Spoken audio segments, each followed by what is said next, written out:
Hello everybody, and welcome. You know what? Welcome to another video. That shot in that intro, that is the swamp with the like raptor or something in the background, and then what Mr. Modius did was put the the fireflies buzzing around in the front.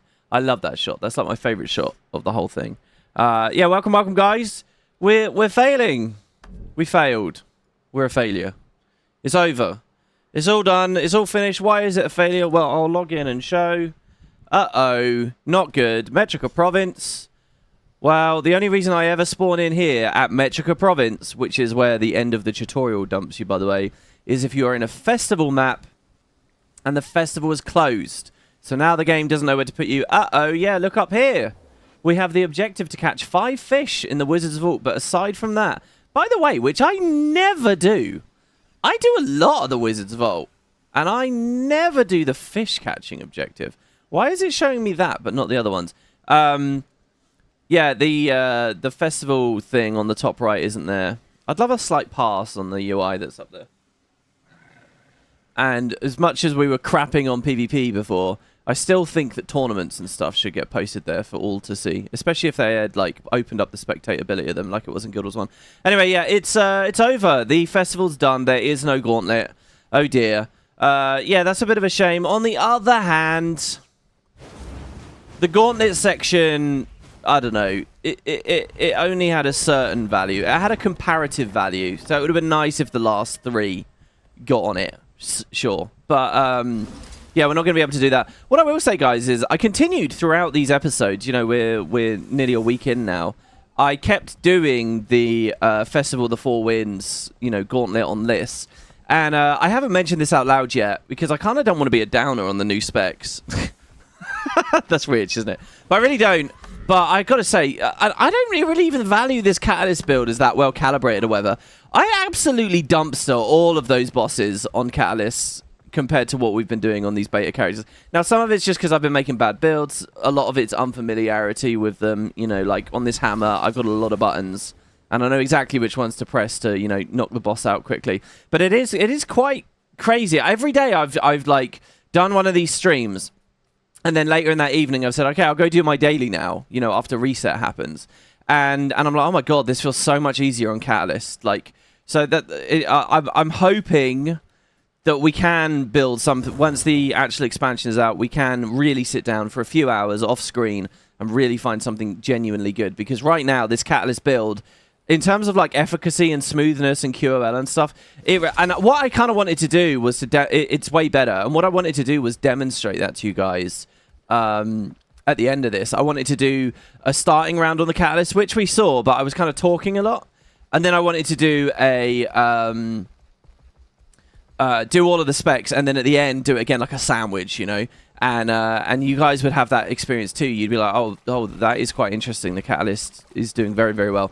But, you know, now it's gone, so we can't do that. So I guess I'll just give it to you in anecdote form, which is worth way, way, way less. But there you go. So, yeah, we missed it. It ended a few hours ago. I did end the last episode with this tentative idea that I'd like to get at least one more in beforehand. I got a little story for you all. I was very, very sleepy yesterday. Couldn't sleep very well. Got into bed. I had about, as I was getting into bed, there was about 11 hours until the beta ended, right? So in theory, I could sleep 8-9 hours and then quickly boot this up and maybe get one class in, right?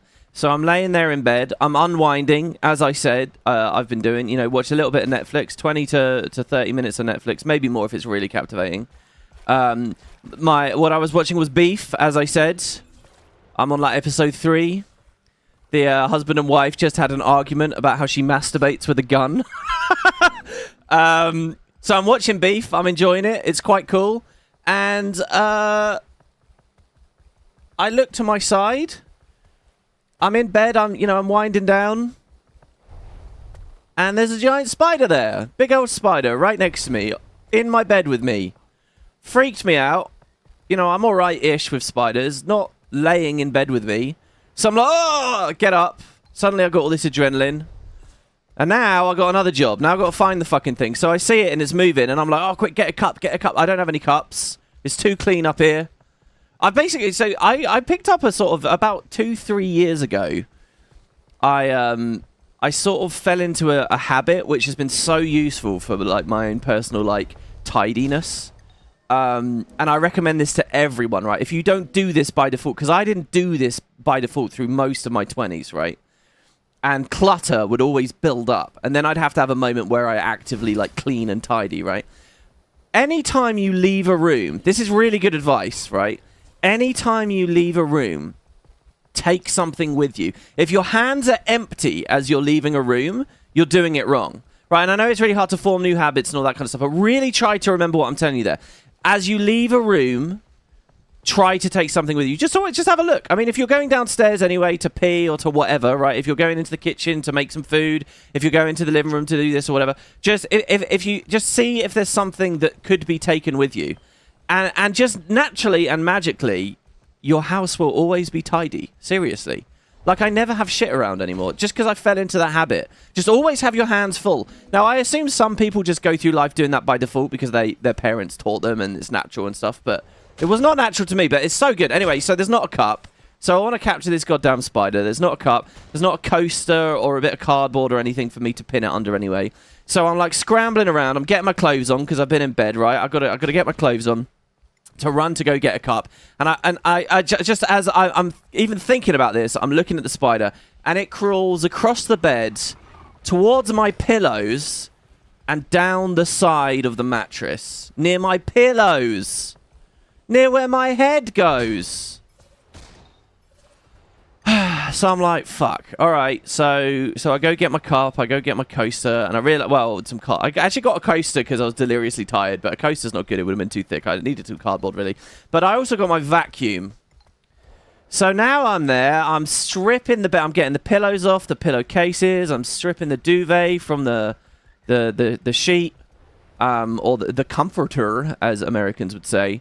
You know, I'm getting the sheets off, the sheet under the sheet. I'm lifting the mattress up. I'm looking under the bed. I'm seeing like there's dog hair has managed to accumulate down there. So I'm vacuuming up. I've got all like boxes and stuff of like old, you know, just shit basically. Some of it related to old YouTube projects. Like I've got like studio lighting and stuff down there, and it's like what? Where is this spider? So I'm like vacuuming and vacuuming and vacuuming and vacuuming and vacuuming and looking and looking and looking. And I know I can't. I knew from the moment I saw it crawl down behind my pillows, I was never going to see that goddamn thing again. And I didn't see it again. So then finally I'm back in bed like an hour later. And I'm wide awake. And I've got anxiety. A spider's going to be crawling around on me tonight. And it took me like a bit. Like I ended up putting beef back on. And then finally I got to sleep. And basically, guys, the spider killed the hopes of one more round in the Crown Pavilion. To be honest, my motivation was fairly low anyway, because, you know, if you're not going to do the full set, you know, even if we did it today and we missed the last two, it still wouldn't have felt great. So my motivation wasn't that high anyway. But there was hope. There was a chance. And then the spider ruined it. The spider ruined it. The problem I've got, right, is... I put my air... So we're leaving summer now, so I put my aircon away, because it's big, it's bulky, it's a lot of electric, you know, it's annoying dealing with the water and stuff. I use it to fill my fish tank, but, you know, I've actually read online that's not a good idea to use dehumidifiers for that. Like, it can... they might be mouldy due to mould that might grow on the fins of the blades on the inside and stuff. What I wanted to do was keep like the calcium levels down, and it's really good to just pluck water out of the air because it won't have that sediment build up. But anyway, so I shouldn't be doing that long term anyway. So I put the aircon down, so now I'm completely relying on a fan and an open window, and that means bugs get in. Like I swear I had a grasshopper above my head the other day. Like I'm sitting there, I think I was playing Monster Hunter Rise. And there was a grasshopper, really long green antennas coming off of it, little bulky thing. So yeah, I don't know. Anyway, yeah, so that's my little story. That's why we're a failure. It's not because we're getting later and later and later in the day. I mean, it is currently 9 at night. It is 9 at night right now, and we're about to do a beta stream. So we're going to be looking at more specs today. Let's hit up character creation. Also, I have some of your response and feedback, so let's check out what we got. That was a legendary story. I don't think it was a legendary story. It's a story. This is why you have a cat. Yeah, I honestly, it flashed through my... Because you know how you are when you're tired, right? It flashed through my mind. I wish I had an iguana. Or a chameleon. Or some kind of reptile with a long tongue at the very least. That could just... I could just hold it up and go... And it would eat it. I mean, I don't really like that. Because I don't kill bugs, ever. I have a lot of problems with bugs. And I don't kill them. Because, it's that thing... I've mentioned this on stream before. Like, it's stupid, right? And from a in a lot of ways, I'm quite a practical guy. You know, if things don't matter, then it's obvious, and we should talk about the fact they don't matter. But I just sort of have this thing where I don't kill bugs at all. And my logic for it, and it kind of is like an ethic, moral thing. My logic is this, and it's purely self-interested, and I can totally acknowledge that it's self-interested. My logic is this: I'm basically a god to that bug, right? Whatever the bug cannot conceive me or my behaviors at all. It cannot. We're on a totally different level, right? I'm basically a god to the bug. I'm effectively chaos to that bug. And so if I live my life in such a way where I just kill them all, snuff their right to life, their existence out, then I have to believe, if such a thing exists above me, I'm a human being. If there's some kind of like OP life form above me, and I'm not a theist, right? I don't actually really believe in any god or anything. But if right, I'm agnostic more than anything else because we can't know, right? We can't be arrogant enough to know. If I want to believe that such a thing is capable of mercy and sparing me, right? I have to believe that that thing is conscious of that kind of stuff. And the only way I can even comprehend that reality exists is by embodying it myself. If I don't act that way to bugs, how can I trust anything above it to act that way to me, right? So no, I'm not. If I can help it, I won't kill these things. I mean, it gets more complicated when we talk about the fact that, they feed and stuff, and then that there is a use there and stuff. So I don't know about the iguana thing or whatever. But yeah, all right. Like, I've got a real problem with slugs in my kitchen at the moment. Like, a real problem. Like, crawling around in dog bowls and climbing up on bins. I haven't quite seen one get up on the kitchen counters yet. But they're disgusting, and they're yellow and slimy and oozing everywhere. And every single night, they come in the kitchen on the hardwood floor. I don't know why. Maybe they like the warmth. Maybe they like the cool floor. I got no idea. But I got, accidentally treading on slugs is terrible. Now, I know I could put, slug pellets around. Or, salt the door. Isn't salting really, really fucking cruel and torturous?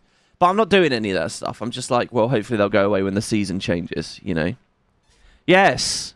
Slugs in the kitchen. Yeah. Only at night. They can't... I don't know how they get in. It's totally locked up. I don't know how the slugs get in. And it's especially bad when it rains. If it rains, you better believe... Yeah, I mean, you guys know what it's like. You go out first thing in the morning and away to work or whatever. And suddenly you're stepping on snails and slugs and stuff on the wet concrete. Humidity? I mean, it's the UK. It's pretty humid. You need a bird to hunt them? It's the universe telling you to play the NG spec. What? I don't understand. Oh, amalgam, ooze, slug. Okay, I gotcha. I'm there. I'm not too slow. Slugs are the fastest thing on the planet. I mean, the worst thing about it, right, is I usually use a bit of, kitchen roll or bounty roll to pick them up because it's on hand. It's right there in the kitchen, right? But then they just immediately, spunk all this gunk everywhere. And it, you see it seeps through the tissue, And you just know that juice is now on your fingers. So you go wash your hands afterwards. I've also got a problem if they do get up on the bin and now you want to wash the bin. It's like, ugh, do I want to wash that with a washcloth that we'll later use on the dishes? Do you know what I mean? It's annoying. So I favor the toilet paper because then you can just dispose it. But that feels like a waste too. Spunk the gunk. The worst thing about slugs, this is a horrifying story as well. I heard a story, you guys might have heard this before. I heard a story a few years ago about an Australian guy who was drunk at a barbecue with his mates. And I know, Australia, everything wants to kill you. But he was drunk with his mates, and they dared him to eat a slug. This isn't a part of my real life or anything. This is just a story I've heard, all right? But there are, news articles backing it up. They dared him to eat a slug, and he was drunk, and he did it, obviously. Because it's, just fucking about. He eats it, but it gave him some kind of parasite, and 2 weeks later, he died. Like, it gave him, like, a brain parasite. And he died. And so every time I'm picking these slugs up, like, usually I think of slugs as fairly, you know, anodyne. Doesn't really matter, right? But I'm like, oh, God, one of these killed someone. I don't want this gunk on my fingers, you know? Like, I wouldn't pick them up with my hands. They, like, they curl up into, like, little quaver shapes as well as soon as you touch them, you know? So if you did do it with your naked fingers, it would, like, wrap around your finger. He did it, obviously. Yeah, I mean, come on. I'm not saying I need a slug. But if you don't know what it's like to be around with your mates, dicking about, doing stupid shit because you're drunk, then you haven't lived. This is a horrible story. I mean, yeah, look, don't eat slugs. Don't give yourself Australian brain parasites. Okay, so let's talk about the beta, yeah, shall we? How do we get here? Hardy83. Some of you guys are Debbies, by the way, and as Debbies, I respect that. I understand that. As a fellow Debbie sometimes. Someone had an amazing comment. I don't think I've got it screenshotted, but someone was like, I love these streams watching Debbie and Janet fight. That's so good. Is Janet basically the name for the... Is that the personification of a... of the general idea of simping for the game, you know, like, and being... being a great defender of Guild Wars at all costs. Is that what Janet is? Janet v. Debbie. Okay, I've never cared about elite specs. I try them out, but clearly I'm not one of those people where it make or break an expansion if included. And Hardy, I get that, because most of the game doesn't... like, you could play all this shit on core specs, and the gameplay isn't really that engaging anyway in PvE, right? While I liked Gale Shot, and I hope Luminary is improved, the rest, I tried, I'm like, I still don't know how to play a Rare, Vanelli, or a Mesmer. I'm looking forward to getting past this to learn more about the maps and particularly what their plans are for the Raid and Strike merger thing. Now this is going to be a fun topic. I'm ready for these other fun topics. I think the fact we ranted about the fashion stuff yesterday sort of shows that a bit. Especially whatever this means. And here's a quote. We're also investing in systems that help facilitate group content. Can someone... come on, 14 style LFG? Or Guild Wars 1 style henchman to solo stuff? Well, look, to me that is LFG. The most I can imagine Arenanet doing with LFG is cleaning up the categories and stuff. Now, I had some proposals at the start of the year, like with Squad UI and LFG, that would help a lot. It's very easy to say, oh, 14-style matchmaking. And 14-style matchmaking is brilliant, okay? And it's what Guild Wars need. There are many ways in which 14 is actually a better game for the Guild Wars 2 community member than I think people realise. Like, I was just talking about, like, we're setting up for a raid team at the moment, and I was just talking about rotations. And, you know, I prefer raiding and stuff in GCD-based gameplay, because it feels much more structured. You know, if I just hit the buttons in the right order, I know that I'm, like, 90% of the way there. I know I'm doing well. In Guild Wars, you have all this extra stress of, am I queuing fast enough? Am I cancel casting? Am I tagging the hitbox in the right way? There's all this other shit that is not, like, I resent this idea that Guild Wars is a purely casual-focused game. I do. But it clearly is a priority for them. And, you know, other MMOs are actually satisfying that better. And here's another thing. It's the matchmaking. In 14, right, like, one of the things that's scary, if you're only casually into a game, and it doesn't matter what game, all right? If there's a co-op component to PvE, the reason people get intimidated by it is not because they don't have social skills. It's not because they're nervous of the sound of their voice or whatever, because you don't even necessarily have to get in comms. It's that fear of being incompetent, all right? And so going in and like a party-based like system like we have in Guild Wars, where you have to sit there and advertise yourself, and, you know, you get some of these tools which I think are bad in all their own ways. I don't want to get into a huge conversation about this here. But people get put off of playing the party-based stuff because it's not frictionless and easy to just get in a group and try it, right? There's much less insecurity if you can just click a button that says matchmake and it does it for you. There's way less friction there. And you will get a much wider, you know, broader range of people trying shit like alliance raids and doing, you know, raid roulettes and stuff. Like, you don't have to be that hardcore about the game, and you will try it. 14's brilliant for that. Guild Wars, that's Guild Wars I just described to you. That's what Guild Wars should be. That's what Guild Wars should aspire to be. That's completely what Guild Wars is all about. And yet Guild Wars is stuck in the past and doesn't have any of that. Guild Wars 2 has all the same problems Guild Wars 1 had when you were trying to form for the Underworld, or you were spending ages trying to get 12 people to do Ergo's Warren or whatever. It's the same thing, and it's out of date. So yes, a matchmaking would be brilliant, and it's not just good because it's good because it's good for Guild Wars and what Guild Wars is going for. The downside is Arenanet have been too wishy-washy over the years about composition, about key aspects of what a group should have. They got weird about the Trinity. They never provided and tabled a proper solution. They just put it in the player's hands. We now have this weird quickness, alacrity, healing kind of thing. Roles are very difficult to set up. A matchmaker would not work out of the box for Guild Wars. 14 is designed from the ground up to know the answer to all those questions. So they can do a matchmaker, because the matchmaker knows what it's looking for. The matchmaker wouldn't know what it's looking for in Guild Wars 2. And especially when you start getting into specific encounters where specific roles are required and stuff. So, you know, I don't believe in a true matchmaker for Guild Wars 2, not without serious work. And it's not work that I see...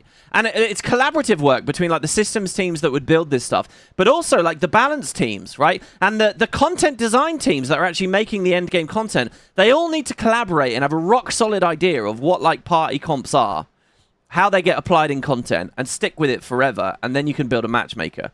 And so it's very, very difficult. I don't know what that quote means necessarily. We're investing in systems that help facilitate group content.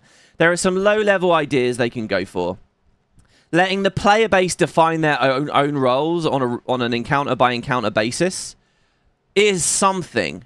And that will work very well if when they split the strikes, and when they merge the strikes and the raids, if they're all individual islands, then that gets us somewhere the way. I think that's the best thing that you can hope for Guild Wars. All right. Oh, and I wish Alacrity and Quickness were never implemented. Lol, I think it's completely damaged how people look at specs, as they're so required to complete or feel the spec is fun, and has lessened the importance of the other boons. Yes, I'm gonna be very short with my response here. I have felt this way for a long time, and I have been very happy to see how many... I haven't prompted that comment there. I haven't said we should get rid of Alacrity. I've been actually quite quiet about my feelings on removing Alacrity and Quickness. So I'm very happy to see over this beta, loads of you guys have been saying that. I've had lots of comments of people espousing the same thing. I'm really happy to see that because it feels like there's some real community sentiment building there. I think it would improve the game dramatically. The thing is, it would improve buildcraft and all that. The game, the animations feel weightier when they're slower. You can see the visuals better when they're slower. It's more casual accessible when they're slower. It's more casual accessible when there's not like these two worlds you live in, where sometimes you're fast and sometimes you're slow. People could meaningfully practice in late game group rotations while solo if there was no Alacrity. You can't really do that. If you don't give yourself Alacrity, then you can't really practice sort of a well-structured rotation, because as soon as you get Alacrity, all the speed changes and different things start coming up at different times, right? So there's no... What you learn solo and in the open world does not apply right now to the late game stuff, which is terrible for onboarding players into those scenes. There's a lot of reasons to kill them both. But the thing is, right, they're there now. They're in the game. And look, I will say that this is very... What I'm about to say is very arrogant. It's very snobby. But players don't really know what's best for the game. Right, I'm not saying...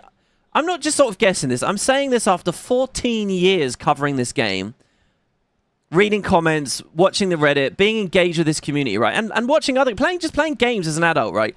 People don't really advocate for what's right for the game. They just advocate for what's quicker for themselves, what's more efficient for themselves. They will always advocate for the faster DPS. They will always advocate for the quicker rewards. They will always advocate for more dungeon tokens, reduced costs. They don't care en masse about, like, retention and the overall health of the game. And they don't care about, like, you know, that the combat basically does feel better if it's a bit slower sometimes. So, and Arenanet are a studio that listen to the majority complaints a lot. They really do. And so the tuning has obviously been, yeah, more quickness, more alacrity, more, faster. And it's to the detriment of the rest of the experience. And so, but the point I'm trying to make here is not to sort of bag on the community at large or anything. The point, because people are within their rights to feel what they want to feel. If you just want to go faster and stuff, if you don't give a fuck about the rest, then fine. What I would say is, you know, 90% of the people I'm speaking to when I make a comment like that right now, they're not here. They're not listening to me. They quit years ago because there's nothing to do, because they advocated for faster, faster, faster, right? They're gone. They're playing other games, right? What I'm trying to say is this thing about removing quickness and alacrity. I don't think Arenanet will do it. One, because they caved originally, making these bigger and more accessible. Like, I'm sort of alright with launch idea of time warp gives you this big burst phase where you move quicker. For 10 seconds, that's it, right? I'm okay with that kind of world. But, like, these things in abundance, I don't... First of all, they caved to it initially. But second of all, people would go mad. For everything I've just said and all the comments I've been getting about removing quickness and alacrity, there are a lot of people that just say, oh, I hate this weapon without quickness. I'll never play it. Like, people would be incredibly upset. And so it's one of those things where it's like, you can't go back on this, you know? It's like the game would be better if there was more restrictions on where and when and how you could mount, right? Because they've killed the flow of certain maps. But they'll never fix that. It's over, guys. It's over. All you can hope for is a reset point in a new game. When we talk about stuff like this, right, this is where Guild Wars 3 becomes interesting. Because that's where Arenanet can go back to the drawing board and they can say, okay, we made this mistake, we're going to fix it, right? And then they don't do it. That's where Guild Wars 3 is exciting. I don't really believe they'll remove it, even though I'm kind of an advocate of that. And so there you go. That's what I have to say. I said I was going to be brief. I wasn't. And I'll give you another addendum to that, okay? Guild Wars 3, they'll fix it in Guild Wars 3. They won't make the mistake again. Didn't we already go through all of that in Guild Wars 1? Yeah, I'm pretty sure I remember them talking about not fucking with cooldowns. Huh, that's strange. Or cast times. Yeah, so, I don't know. Your mileage may vary on how much faith you actually have to believe. Maybe there will be a dedicated team that identifies these problems and fixes them for the first year of Guild Wars 3. But then Guild Wars 3's Heart of Thorn's going to come out, and the loop begins again. At a certain point, guys, you have to look at the studio, not the product. And you have to see what the studio does, and the talent of the studio, and where their mind is. And sometimes, it just won't be where yours is. I'll have another comment on that in a second. Fuck me, we're still on question 1. We've got 20. Alright, here we go. Also, you talked about playing Amalgam through VOE, but maybe for fun play, the Elite you end up hating the most. I want to be clear, I don't hate anything, really. It's all just a video game. So probably Luminary. Actually, I would be more happy to play Luminary than Antiquary. Or a few of them, really. I really like that GM, the light aura exploding GM. And the stream didn't show it well enough. I could feel it a bit while I was playing. That has a lot of resustain. I quite liked that. It had mobility. It had good boon uptime. It was hitting things hard. It had resustain. Honestly, the Luminary's theme is terrible, but in terms of actually playing the game. By the way, this entire time, I've had the character select music muted. Speaking of music and audio, ooh. I have a big thing for you all here. I was actually going to open this stream with it. Apparently it's been half an hour already. Jesus Christ. The Troubadour music straight up sucks. Says Johan Wickstrom. 5671. You know what? When I used to do Q&As, I'd always read the numbers out. And I don't do that anymore. Maybe we should go back. That's nostalgic in some way, isn't it? You have a music-themed spec, yet all you can barely hear is some random notes. Herald plays the Crystal Oasis theme when using facets, and that's an awesome reference. They didn't even have to put that in, but they did, but the actual music spec is just random gibberish. Okay, I don't agree with this. I don't think it is random gibberish. I think they're instruments that actually play music, and when they're all together, it creates a song. And then we sing the lyrics with the utility skills. I don't think it's random gibberish. I just think the audio balancing is bad, all right? And that's fixable. I think Troubadour is eminently okay in my book. Thumbs up for me. Double thumbs up. Okay. But the audio balance. I'm quite angry with myself because I totally forgot something that I have set up in OBS because I did it ages ago. I forgot, guys, To anyone who's here that watched the last episode, I'm speaking to you because you would need to watch both episodes to know what I'm going on about here. I forgot that I compress audio in OBS. I don't know why I didn't think about that. So if you don't know what a compressor does, what it will do is it will take low volumes and bring them up, and it will take high peaking volumes and bring them down. So overall, it will normalize the volume of whatever you're doing. So if you put it on your microphone and you're a streamer that loves to scream really loudly, it will try to bring that down when you scream. And if you start mumbling really quietly and you just sort of talk a little bit quietly, it will bring that up. So I have quite soft compression on my mic. Could maybe do more, I don't know. But what I actually do is I compress the audio of the games I play. And what that means is Guild Wars is always at a nice level volume, and I don't have to worry about the audio spiking sometimes. I can always trust you can hear my voice, right? My voice cuts above the game mix. That's the point. So I don't have to worry. And it's especially important when you're streaming because I don't actually monitor the audio as I'm going while I'm streaming. And, you know, I don't want to be sitting here talking for ages, look over at chat and realize that, you know, no one can hear anything I'm saying. So I've been doing that for ages. But the fact I compress the game audio, and I put a hard compression on the game audio. That's why in the last part, you guys could all hear the Troubadour really well. On my end, I was actually getting the raw game audio, and it was incredibly quiet. But I was compressing it and then pushing it to YouTube. So what you guys were hearing was all those quiet noises being bumped up. That's also why when I started spamming chrono wells and when I had effects volume maxed out and it was ear-splittingly loud and I was expecting chat to, you know, go mental about it and, like, you know, everyone would tune out because it was ridiculously loud, right? When I adjusted my game audio so that I could hear the Troubadour, the other combat sound effects were ridiculous. And no one was really even puzzled by that. And the reason you guys weren't puzzled by that was because I compress it. After all is said and done, I compress it in OBS. So it's all level for you guys anyway. That's why you could hear it clearer than I could. That doesn't explain why that brief moment I went and listened to my own video, I still couldn't hear it off of the YouTube feed.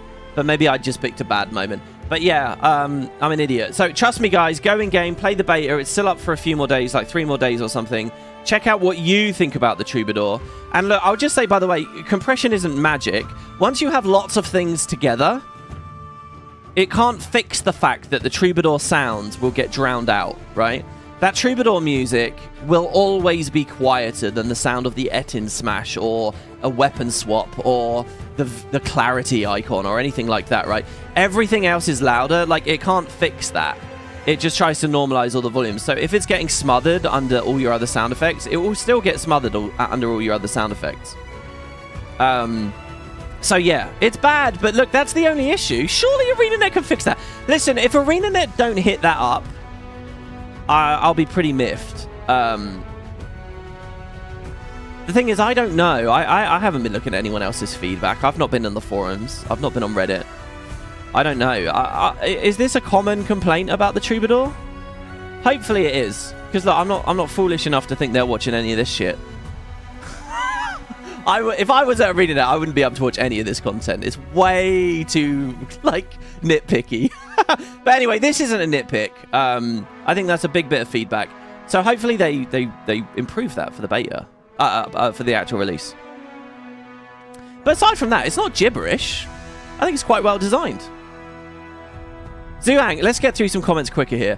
The animation on the Amalgam's Obliterate reminds me of Rev Scepter Auto, which remains one of the most obnoxious skill animations in my opinion. But Obliterate actually looks fine. I appreciate the Mercury effect, the trail it left. Maybe it's because the Rev Scepter Auto is an auto, so the giant twitchy animation gets old really quick. So the color of that animation is far worse. Yeah, you're right. Also, you're absolutely right. Yeah, that is what it is. That's the Rev Scepter Auto. If you guys haven't seen it, it's fucking massive. It is massive, and I love it for that. I love how obnoxious it is. But you're right, it's because it's an auto. Also, the Rev Scepter Auto is very messy and blurry looking. This one's nice and clean because of the Mercury effect. You're definitely right. It's all about that.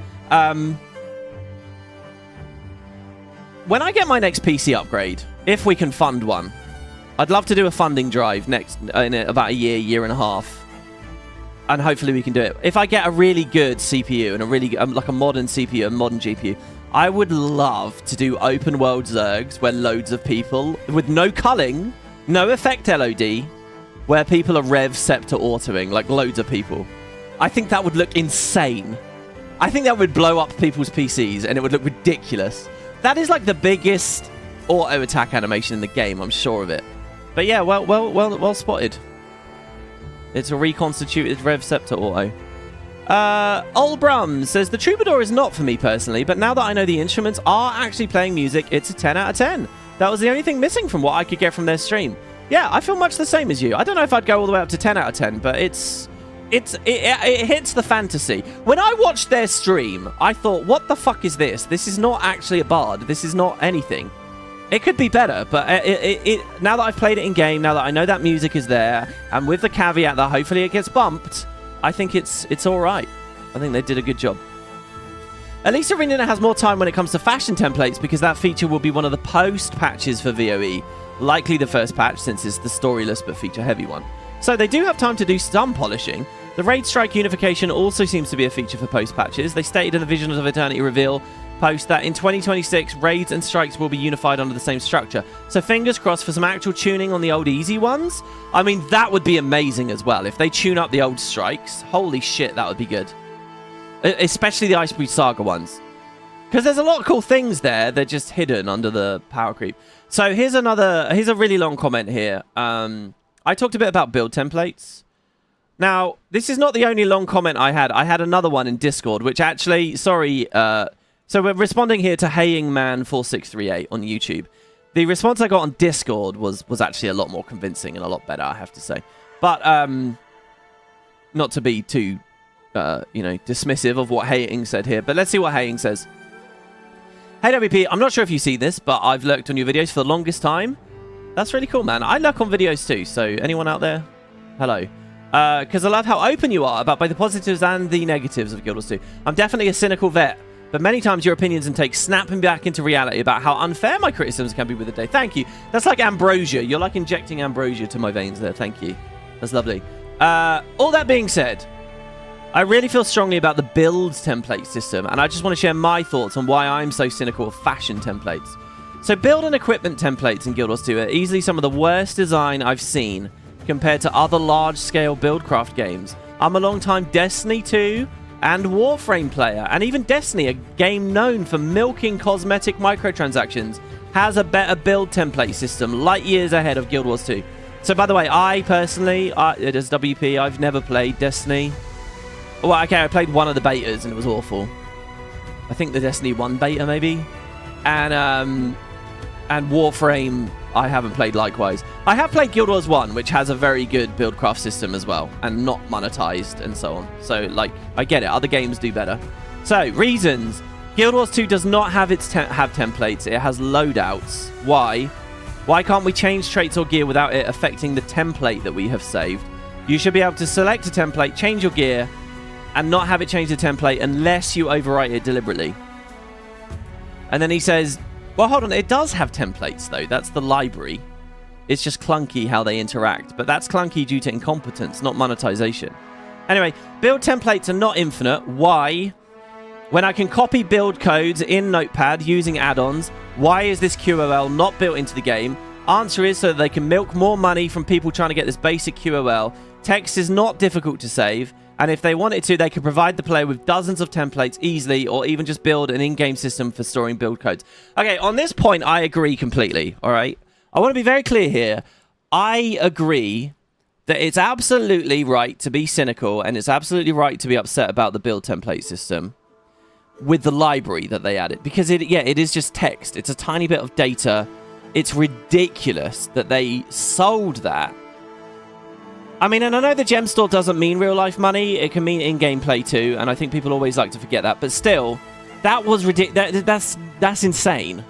They really didn't need to sell those slots. They should have, like, quadrupled the amount we got. There should be, like, 100 slots that you can scroll through immediately. Even with 100 slots that you can scroll through instantly, because of the aforementioned clunkiness, I still wouldn't even really use it that much.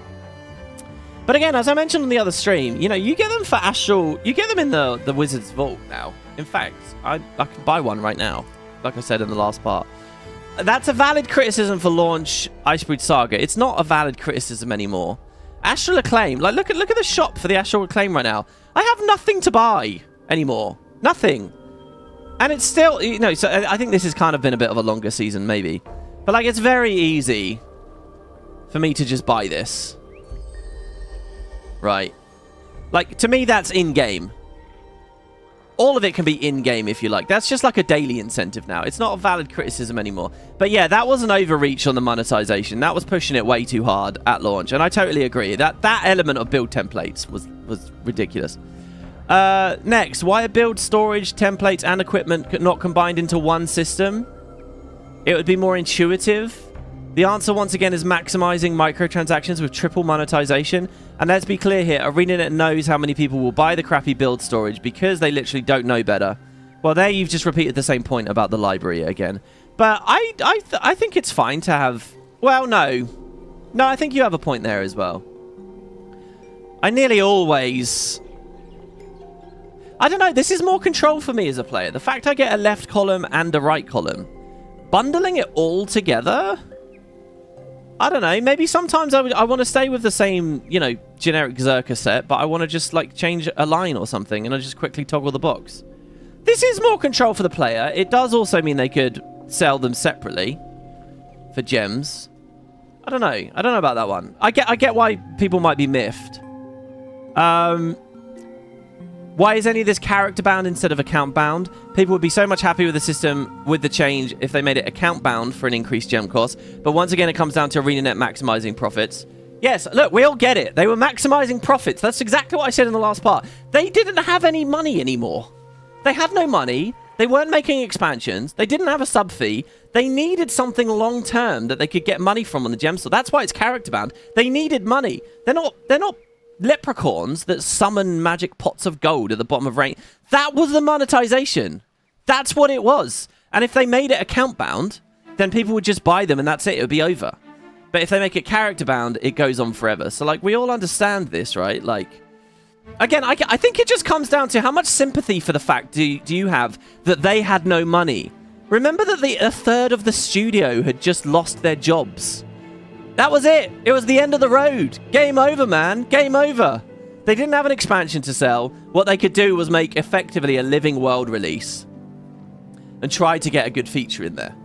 All right, so like I get it. It was overly monetized, but I have some sympathy for the fact that there are human beings that not just... All right, you can have sympathy for the fact there are human beings trying to earn a living, but even be self-interested if you want. The fact that you're a Guild Wars nerd... It was this or nothing, right? Like, that's kind of how I view it. Maybe I'm wrong. Maybe I've been duped there. Maybe I'm just an idiot and a turkey. And the truth is that they had vast, untapped reservoirs of money. And they had investments. And NCSoft would have propped them up. And it was greed and selfishness. You know, maybe I'm the idiot here. But as far as I can make out, they needed to... like, making it account bound kind of kills it in its crib. It was there for monetization. Now... If we move on away from that, right, and we just think about, like, what is a good game system, not the money side of it at all, not the real world. Push the real world aside, be an idealist, right, and I often do that. If we're going to, then yes, I agree, it would have been nicer. I mean, I wouldn't want any gems on any of it. Here's what I think. I think keep it character bound if it's, like, in-game rewards, right? Purely in-game rewards. If you unlock these for doing side quests or through the achievement panel as it is in this game, if you unlock these for beating story chapters, if you unlock these for doing raid CMs, if you unlock, you know, if they're like in-game unlocks, right, then I believe in character bound. But the status quo for the gem store, generally speaking, is their account-based thing. You know, you buy a bank slot. You don't get the bank slot just for one character. You get it everywhere. But I don't know. You buy a bag slot, it's character bound. You buy mining picks and stuff, they're character bound. I don't know, maybe there's not a precedent. I don't know. I get what you're coming through on. I just don't feel too strongly about this, given the context of the situation the Icebreed Saga came in now. Anyway, yeah, so Destiny 2 gives free 10 free ones. Warframe doesn't charge for builds. But again, these are games that were in stable places that could do that. Just as Guild Wars 1 was in a stable place at the time that could do that. And, you know, you can say, well, now they're not in that stable place. Now they are in a stable place. They're not at risk of losing all their money now, so now they shouldn't sell them. Well, guess what? They don't. They're in the Wizard's Vault, right? It's not just the library. You can buy these as well in the vault. So I'm not sure what the complaint is now. I have sympathy for the Icebreed Saga scenario. And if you want to criticize that they need to relax it, they have relaxed it. So, you know, this is why I don't feel very strongly on this topic. I'm not telling other people not to feel strongly on the topic. I just, personally, I'm kind of chill about it for these reasons.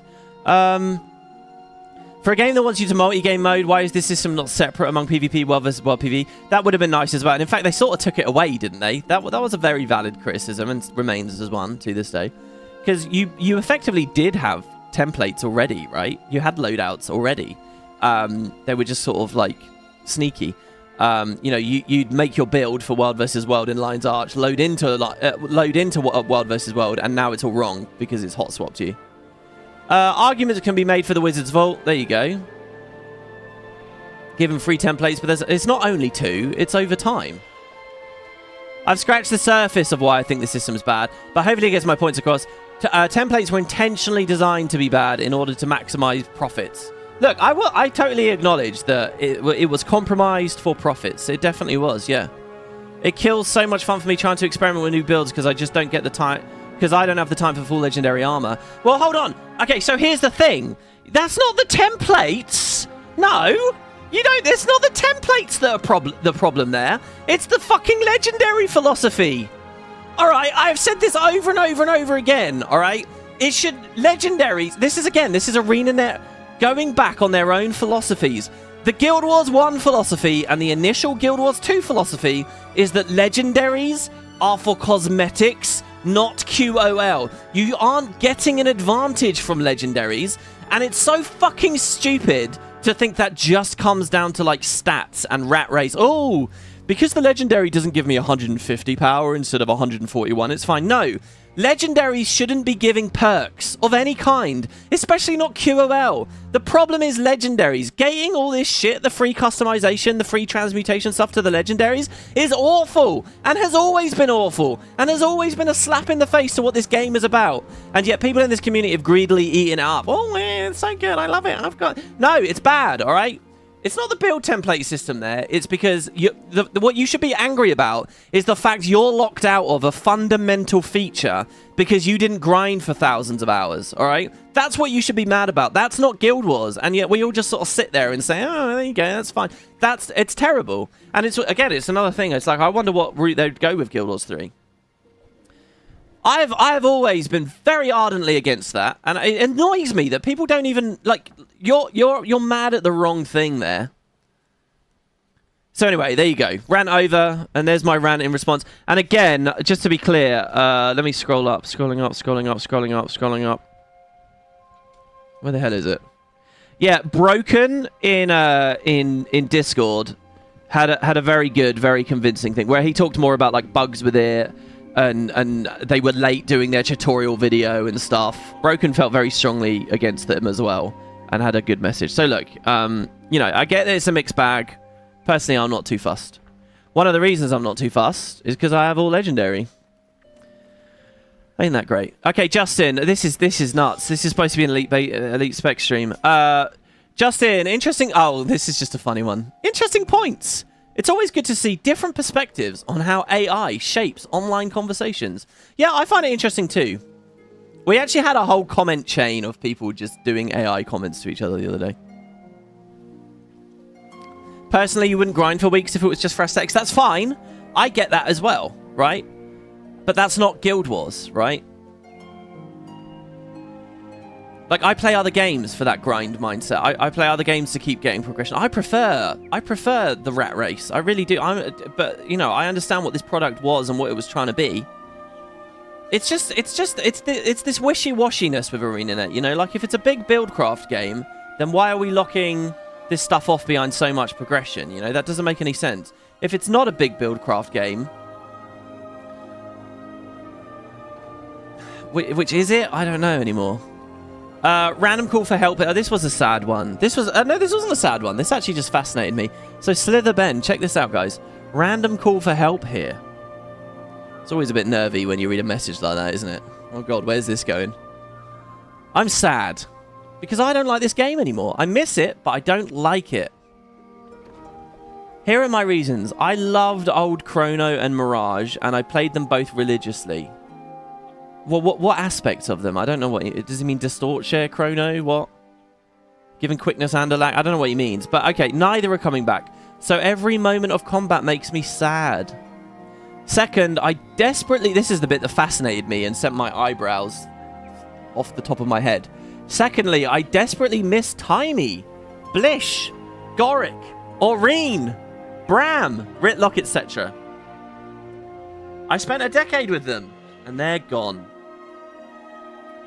Did you spend a decade with them? Because as far as I can make out, they didn't really get much dialogue. They were never very big patches. And they're gone! So every time I log in, I feel this pain of loss. I've wasted money on so many other games, and I don't like them. I just want Timey and all my friends back. And it's never going to happen. And now, so now I just watch WP play, but I'll never play again.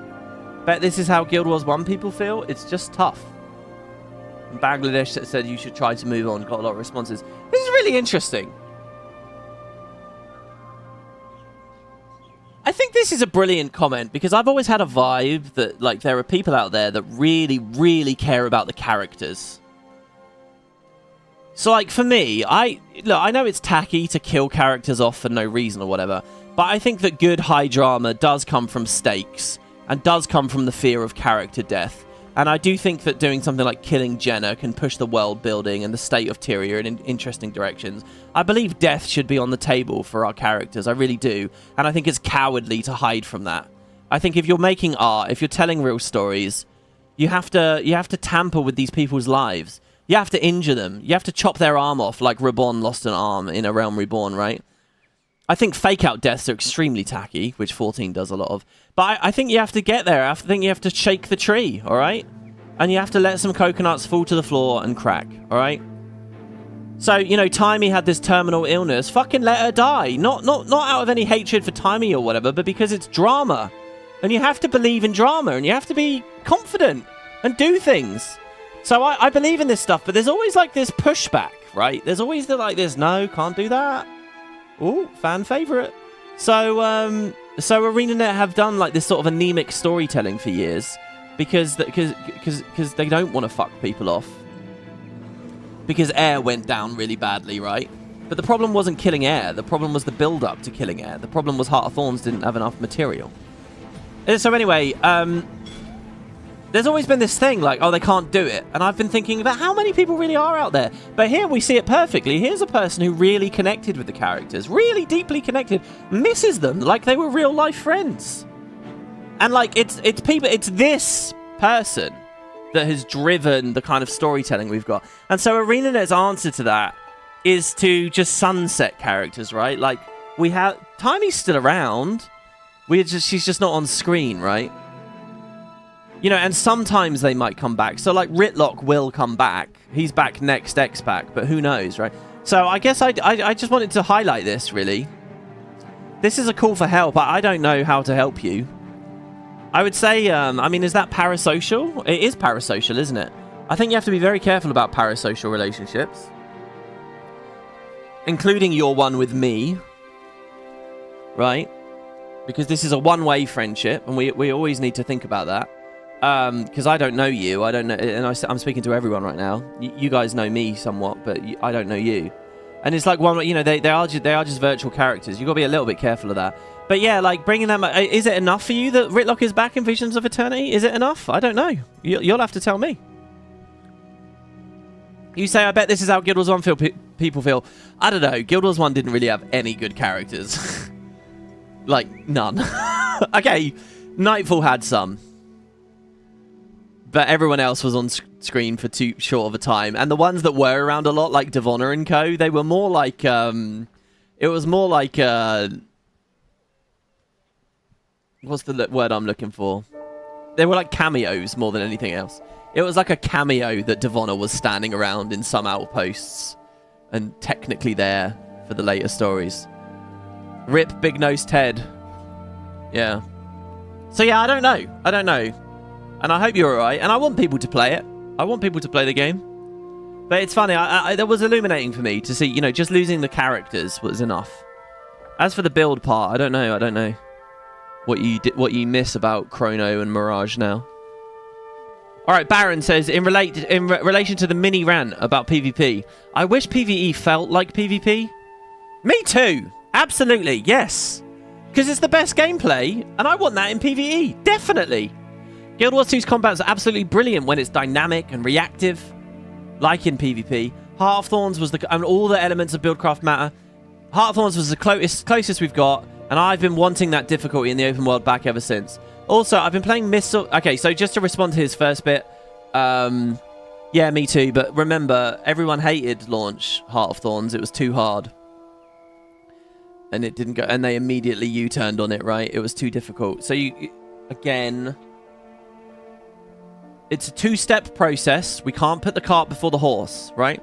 Heart of Thorns launch was brilliant gameplay, brilliant buildcraft. And you're probably right. Probably the best they ever got. I think you're absolutely right about that, Baron.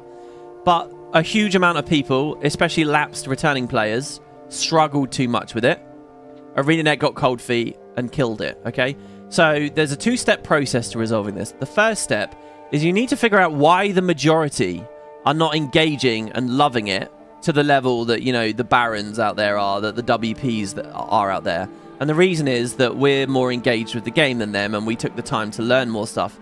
So what the two-step process is first, you have to up the general level of tutorialization and engagement with players. You cannot have the personal story. Yeah, that's why I sighed, because it's a personal story rant. You can't have the personal story as it is.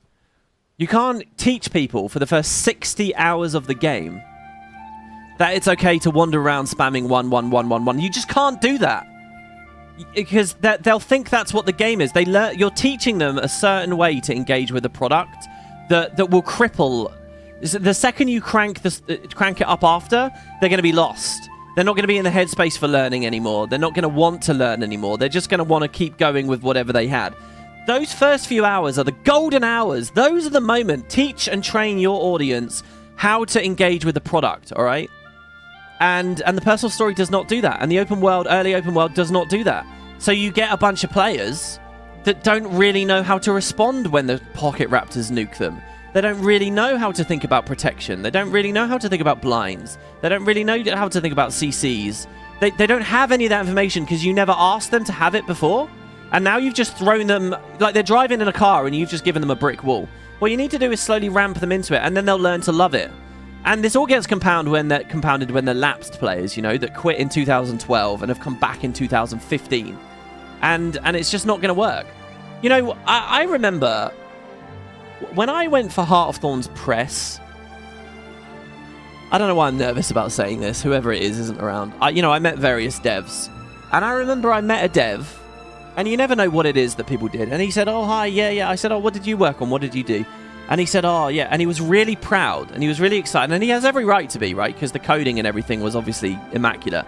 He was really proud of the Silver Wastes level 80 boost thing that he'd made. I can't remember the guy's name. I can barely even remember his face, right? But I remember that was what he had done. And so I spun up a bit of a conversation with him about it, and he was really happy, and obviously it was good. But it's like... And I didn't want to be rude to him in person or anything. But the reality is it's not good. The Silver Waste level 80 boost thing is not good. It's not fit for purpose. It's bare minimum effort.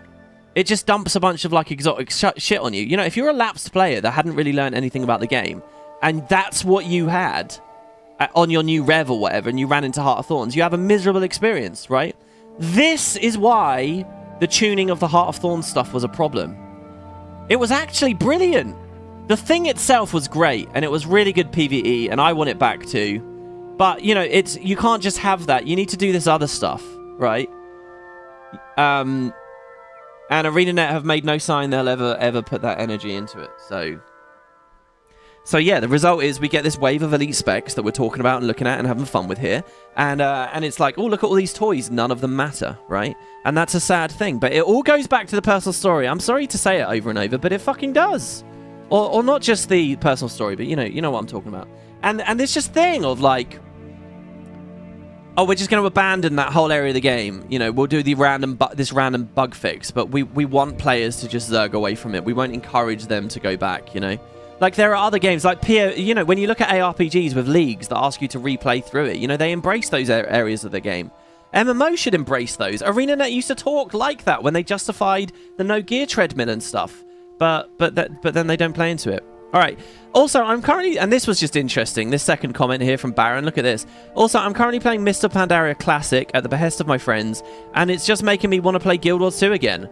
I hate World of Warcraft style rotations. I hate having World of Warcraft 200 skills. I hate the World of Warcraft art style. I hate the World of Warcraft static gameplay. I hate the World of Warcraft lack of depth in the open world. There are no NPCs to talk to or to listen to. There's no exploration. Everything exists purely for questing. I haven't played Guild Wars 2 since End of Dragons, but World of Warcraft is really making me miss it, and it's making me remember everything I loved about Guild Wars 2. If Engineer did get that turret elite spec, I'd be back in a heartbeat. I love to see that. I'm not completely out in the woods here. People do want the turret thing. Yeah, I don't know. I don't play modern WoW. The only WoW I've played is WoW Classic. And definitely the open world there was dog shit.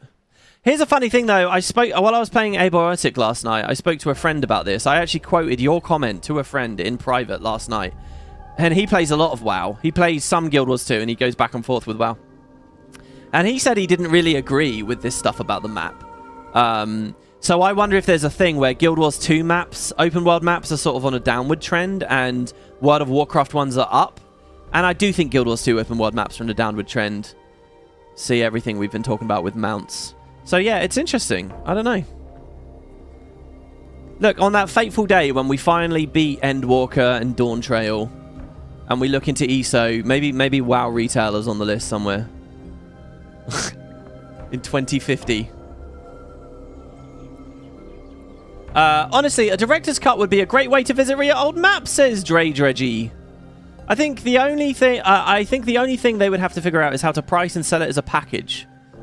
What they could do is release an expansion that revisits old maps, but with new story modes that explore the Nightmare Court, the Joko Remnants, the Vampire Court, or the Wardens of Ekavald, Heart of Thorns, POF, and End of Dragons. All of that could be enough content for a single mini X-Pack. Small mini stories over 3 patches.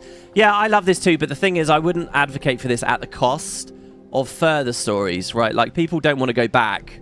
They want to keep marching forwards, right? So the only way... This is just a would-be nice thing, right? Like, it's on the list with a million other things under the heading would be nice, and probably will never happen. But yeah, I like the idea. Here we've got a wall of text from Dark. Arenanet should have gone on how they thought they should have done the Antiquary. Okay, we're back to elite spec stuff here now.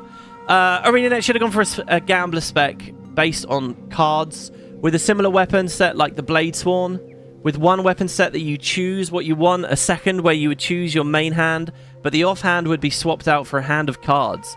So you would use your cards like a 4/5 weapon skill.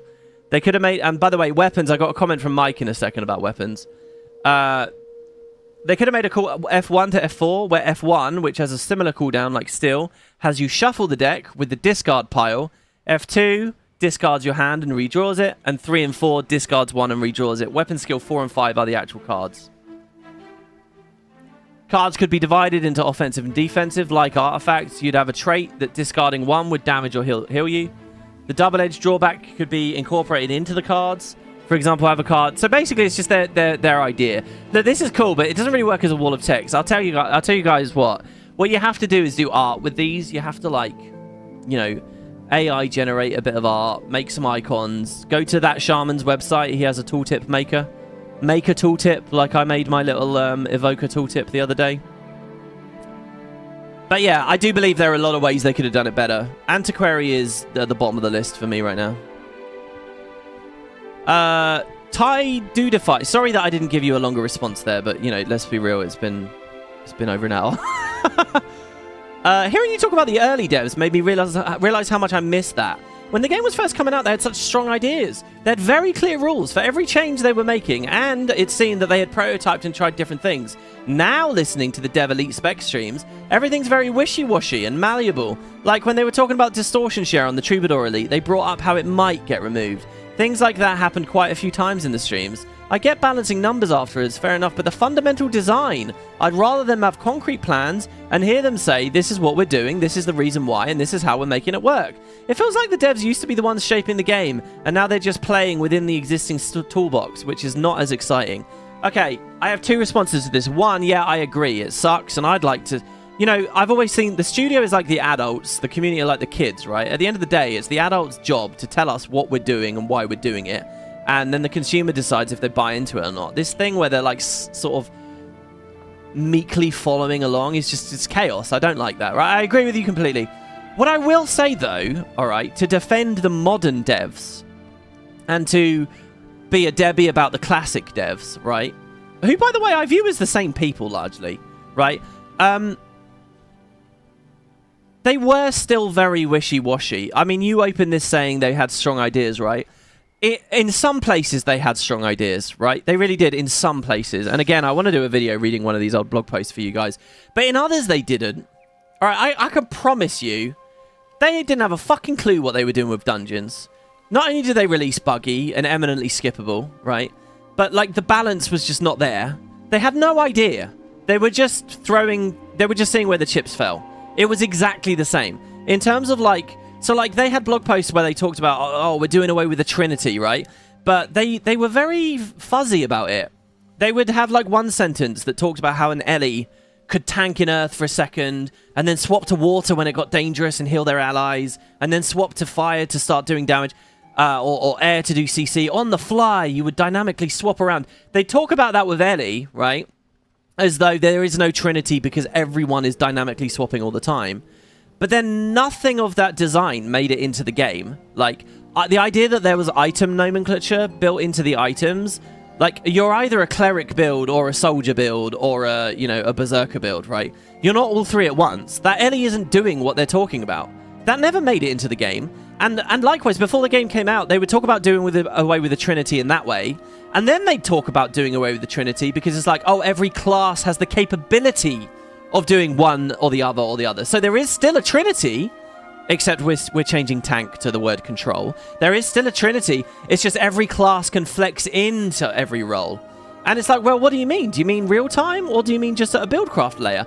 They didn't know. They didn't have any of that worked out. And the community wasn't a sophisticated place enough either as well to even ask those questions.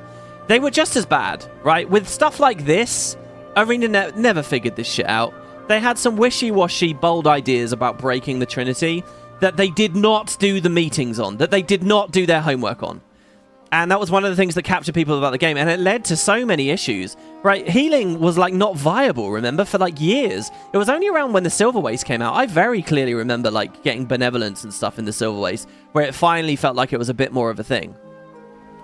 And yeah, so obviously we've ended up in this crappy, weird place with quickness and alacrity and stuff, obviously. So they didn't really have it worked out. For what it's worth, my belief is that they should do it at the buildcraft level, not a dynamic in-game level. My MMO dream thing, I have 5 roles. I have tank, I have healer, I have scout, and I have 2 forms of DPS, ranged AoE and melee fucking high spike damage for, like, bosses, right? Those are my 5 roles. I have 5 roles, and every class I have can sub into just 3 of them. So I have 5-man parties, everyone gets a unique role. And your class, like if you're a knight, you get 3. You can tank, you can melee DPS, you can scout. That, well, not scout, I don't know what I put for that. But so I have all that figured out. You would think they would do that. Arenanet never did anything like that, right? And I have by the way, I do have a side system I like the idea of, which is that when a party member dies, you have like a resource you can spend to swap to another loadout. So I may start the mission as the tank, but I may start the mission as a DPS, but the tank died. So I'm gonna swap into tank for the next minute while he respawns, right? So I think you can have a bit of both.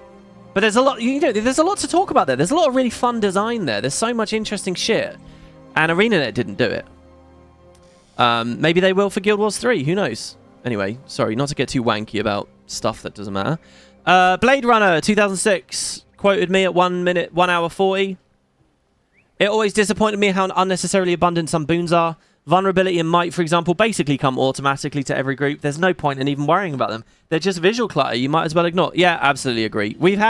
There were a couple of brief moments where Vuln mattered. Like I remember running NG builds because they were better at Vuln. But that ship sailed a long time ago. Josh Warner, we're nearly done. We got 6 to go.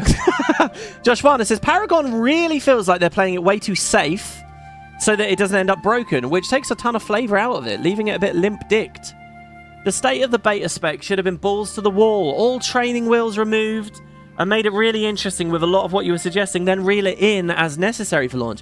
Yeah, so like on your knees, being a triple knockdown with that trait is mental, right? But maybe leave it in for the beta? I don't know. There's a bit of beta philosophy there, isn't there? I think someone responded to this saying, you know, nobody likes to be nerfed, so don't do that. But I don't know. I think it's the inconsistency that gets to me. Paragon feels like they played it very safe. Amalgam feels like they didn't give a shit. Amalgam, they were like, yeah, we'll have it busted, and then we'll tune it down, right? So it's like, why did one class get it and not the other? You know, consistency would be nice on that one.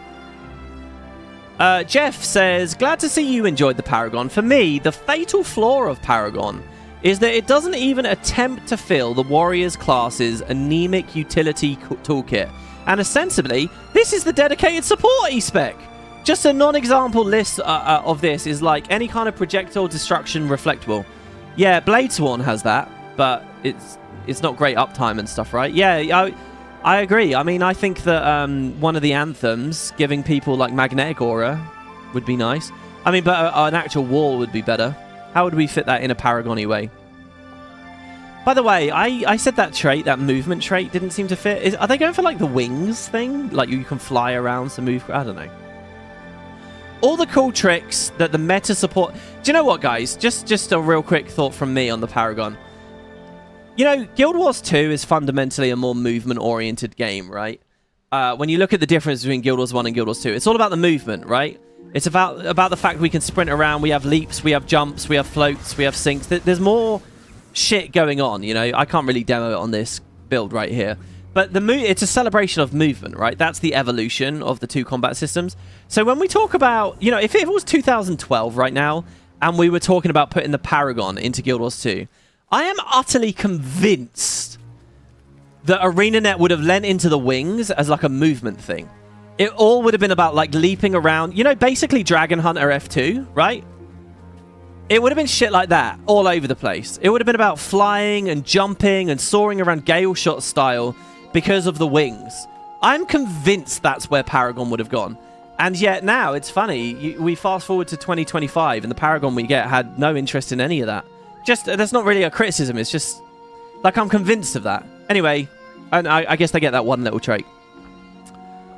All the cool tricks that meta support specs can do to be the one responsible for every mechanic of the fight, Warrior struggles with. Instead, we get Shouts 2.0 that are worse versions of core skills, like a dinky barrier command versus banner of defense, which is team-wide barrier and Aegis and regen and a combo field and 600 radius instead of 300. Holy shit, that's good. Yeah, I didn't talk about that at all. But man, the one-for-one comparisons of some of these Paragon skills to base warrior things. Speaking of commands, I pretty clearly remember that the reason they started removing cooldown reduction traits from the game was that inevitably they would balance the skills about the traded effectiveness and they'd be useless otherwise. And yet here is Reverberation, making the commands echo again, doubling their effectiveness. No wonder they're so horrible without the trait. I feel so effectively they kill that rung of the trait choices. I feel similarly about how the Alacrity trait works. Remember when they actively tried to kill the spam insert utility class here for Alac Quick? Well, here's two traits that you want to spam the chance. Hope the refrain ticked when you were in the good one. Even more than that, as someone that plays Warrior a lot, nothing about the Paragon kit actually encourages you to play different from Spellbreaker if you want to be similarly effective. There's not enough gameplay differentiation here. You stopped yourself from saying transformative in the video, but like really, it's just DPS Spellbreaker again. Oh, and the complete lack of total visual flavor on what is probably the Warriors' last elite spec of the game before Guild Wars 3. Ugh. Well, let's remember, Guild Wars 3 might not kill Guild Wars 2. They might try to do in-tandem development. Guys, how do I vouch for Janet here? Okay, hi, it's Janet.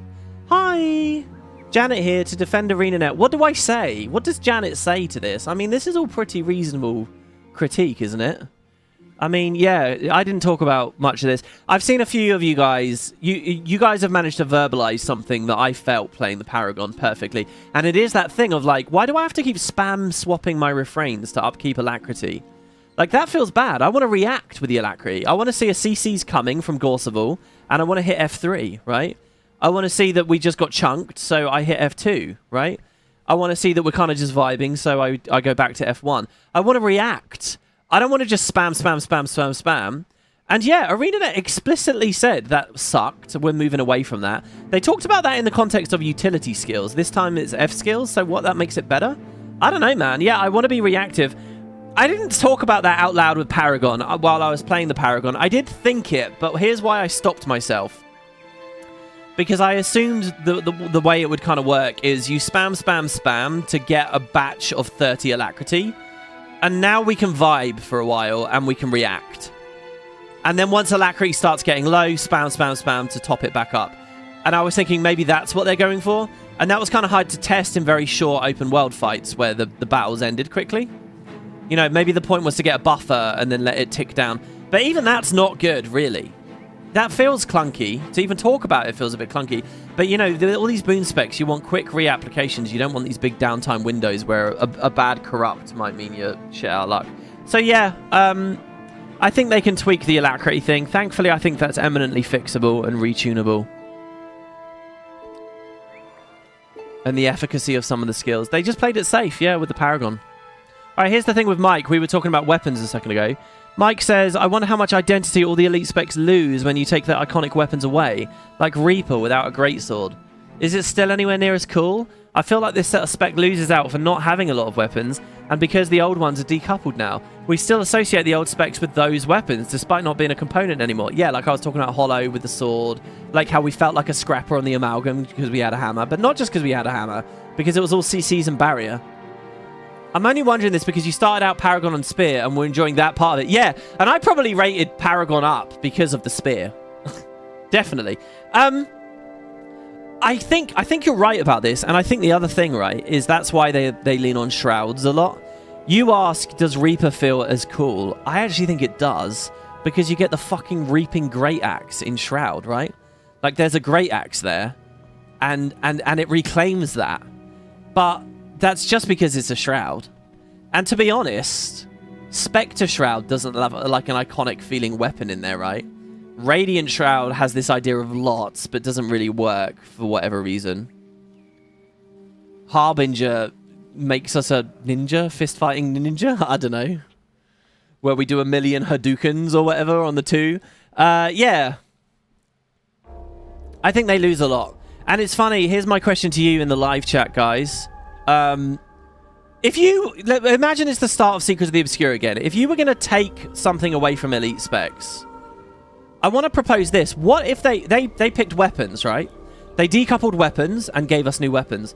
What if, let's rewind the clock, and this is hindsighting, right? So I'm not judging Arenanet for this because we only know this through hindsight. Maybe they feel the same through hindsight now.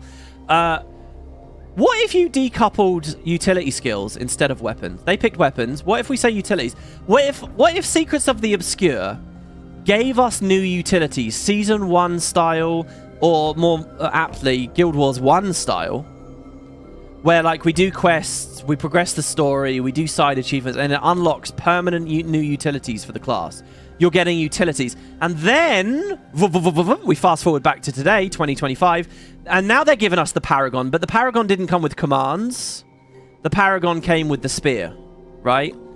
And they did weapons in that way, right? So Secrets of the Obscure gave you utilities, Janthia Wilds gave you utilities, and now we finally get weapons with elite specs. Now, from what I imagine, what I suppose, that there's probably all kinds of pitfalls to that, but I feel like that would have been really quite cool, and it would have meant we escape this issue that Mike's got in this comment. Yeah, so there's one of the pitfalls in live chat. Selvan says, but you do need trait lines to pair with utilities. Doesn't work. Do you, though? I mean, usually there's one trait that pairs with the utilities. So what we're actually talking about is is maybe not. Maybe is that insurmountable? That's a hurdle. I acknowledge that's a hurdle, but is it an insurmountable one? Okay, yeah, the decoupling would mean that old elite specs, maybe what, now we have rebound on Weaver and shit like that? Is that broken? I mean, I think Arenanet, we've criticized Arenanet a lot here. I think they probably had these conversations a couple of years ago. 24 months back, I bet they're, well, more than that. 30 months ago, I reckon they were talking about this, exactly this. And it just doesn't fully manifest until now in this beta. But yeah, it's a thought, isn't it? Okay, Matt says, Matt G6106 says a giant lizard. Oh no, that's an Oblivion comment, which I put on the comment highlight channel in Discord. That one I'm gonna skip because it really is unrelated. All right, we can't talk about the Oblivion elf. I threw a HUD says I agree that the AI response feature is pretty gross. Well, mind you, this is pretty off topic, isn't it? But on the technical side, there is something to keep in mind. These hyper-sanitized, non-committal, positive responses are not necessarily what would fall out of the language simulation model automatically. Because I suggested it was, and that depressed me. There's a system prompt hidden somewhere in there, pointing the model towards these types of responses, because Google's decided that's the least risky and most generally applicable usage of the feature. So it isn't a statistically accurate representation of average human communication on the internet, nor even on this platform. Things haven't quite gotten that dire yet. Okay, all right, fair enough. That's a good point. They're definitely guiding it, and yeah, because they don't want the responses coming out controversial, obviously. I think someone responded saying, yeah, they don't want, like, Mecha Hitler as a part of YouTube. So I'll just give you an AI response in response. Yeah, I agree. That's a good point about the prompting behind the scenes. All right, 2 to go, guys. And then we'll play what you vote for. Get your votes in on the poll. To be honest, I'm not really a huge fan of any of these new specs. Some might be okay. Some I like the lore ideas or the class fantasies of, but they just don't seem good. Like cheap, unfinished, uninspired. Like in End of Dragons, there was maybe a couple of specs where I saw a lot of comments saying X class lacks identity or isn't fun or is rushed or lazy, scrap it and start again. But in VOE, I'm seeing almost everyone make these comments on like 7 out of the 9 classes. I was going to use VOE as an excuse to get back into Guild Wars, but this feels so bungled. I don't think I'm going to be getting into this expansion now. And probably will just play through Seekers of the Obscure and Janthir Wilds instead. See, I'm doing this wrong, guys, right? I should follow the other content creators. We should be more positive, because how am I going to get an affiliate link off of this guy, you know? -666. I really need you to go to the description and click that link and buy something, man. I mean, what am I going to do? I need to eat. Though I'm still pretty bitter over how Icebreed Saga ended. It feels like they've been fumbling for years now. Maybe I should just move on to something new. I don't know. Oh my god, guys, I haven't been this much of a Debbie. This is like Giga Debbie right here. This is Debbie's, like, I want to say mum. I don't know why she... we're Debbie Jr. This is Debbie Senior. Like, I get they have a smaller budget and a smaller team, but it's crazy to me that I've seen fan designs and fan ideas with more creativity and passion in them than a whole studio. I feel like if they're not going to or are unable to do these properly, I'd rather they didn't try it at all. And given that much of the common and easy to implement feedback from the End of Dragons beta hasn't been acted on and still have the same issues, I'm no longer naive enough to believe these betas of any game are much more than marketing, and everyone's feedback is a waste of time. I have to give it to you, Miners666. That is the most doomery comment I have read out on a video. I mean, most of the ridiculously baseless doomery things, like, are just easy to ignore. Jeez, man. This is good. You make me look good in comparison. That's why I've got this up. Yeah, I don't know, man. We'll see. I'm excited about these last 3. These last 3 are going to be good, surely. And I think the previous 3 we did were all right. They were all right. Here's a response from Hardy. I wanted to like the Luminary, but I was really hoping it'd have quickness rather than Alacrity. Then it just made me realize again how much I both hate quickness and Alacrity and how crippled builds are without them. I'm thinking more and more that those 2 things being added to the game has been Guild Wars 2's biggest mistake. No, it's not them being added, it's their abundance, right? It was okay when it was just on Frenzy. It was okay when it was just on Time Warp.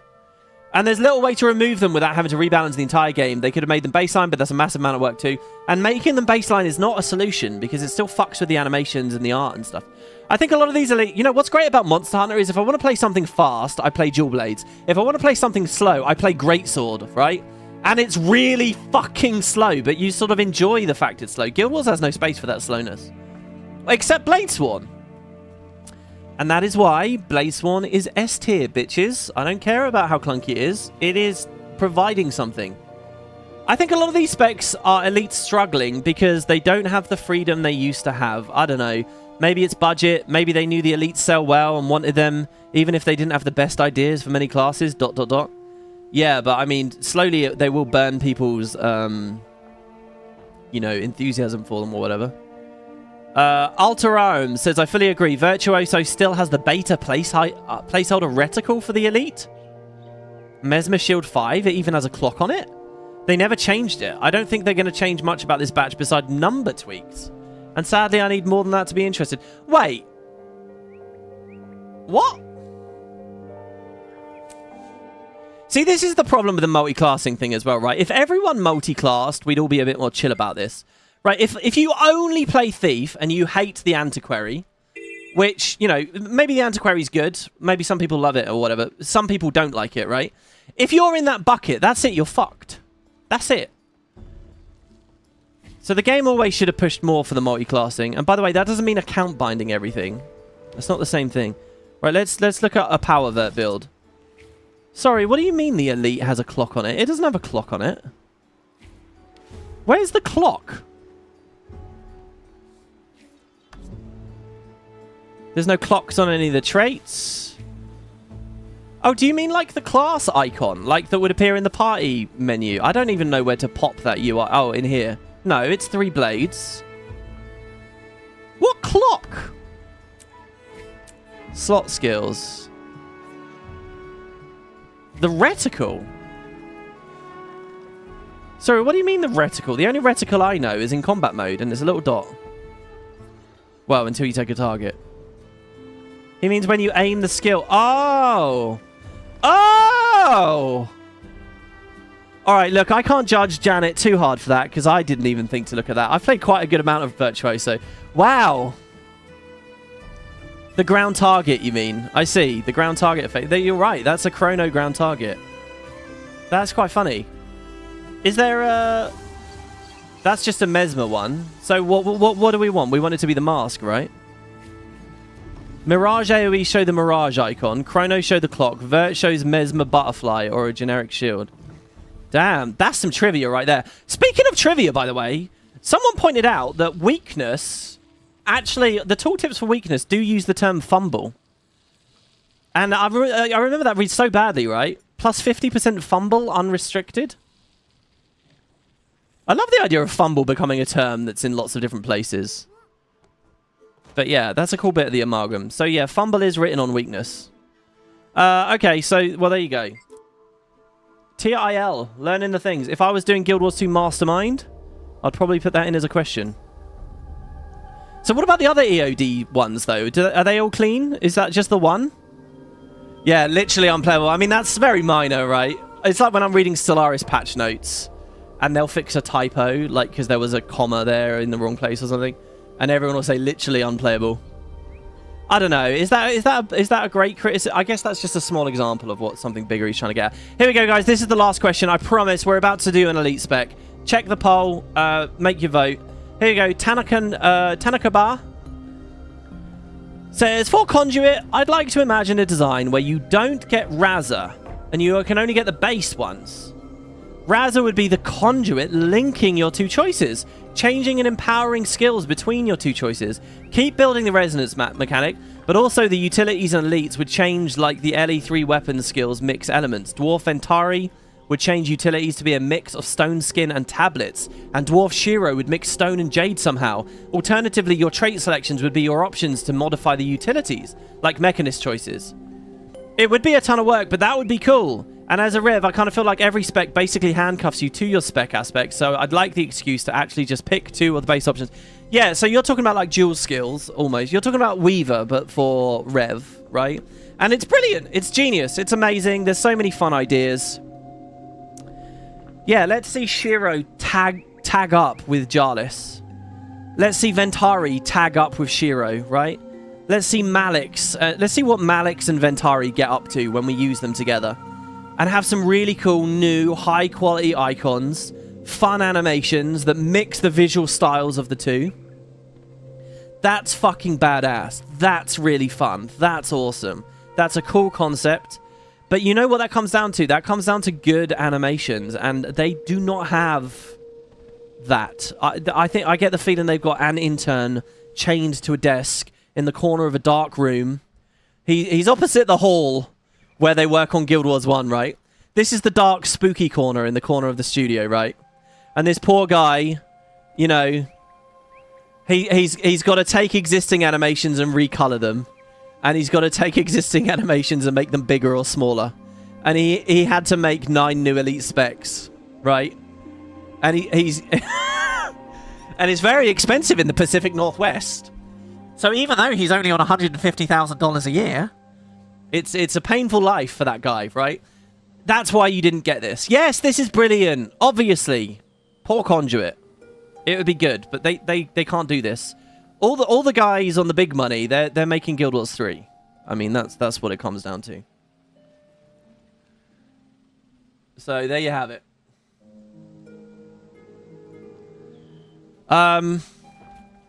Right.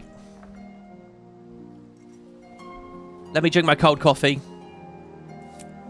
Well, it's still slightly warm. It's so hot. It's so hot in here right now, guys. It's so hot. It's unbelievable.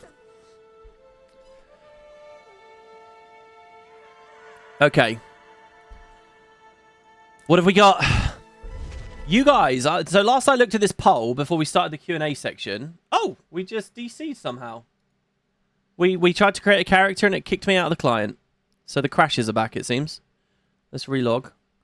Last I looked at the poll, Ritualist was winning by a wide margin, and indeed it is still. It looks like Ritualist is going to be the last one we cover, guys. Wow. That's pretty incredible. So Ritualist is all the way up at 38%. Then we have Gale Shot below that at 31, which leaves Evoker at the bottom for 30. We're doing Evoker right now. Oh my god, I thought Evoker was going to be the final one. Let me try and get into Character Creator again here. I thought we were going to end with Evoker. I really did. Holy shit. Let's remove all these comments. I love this music right here, by the way. It's so good.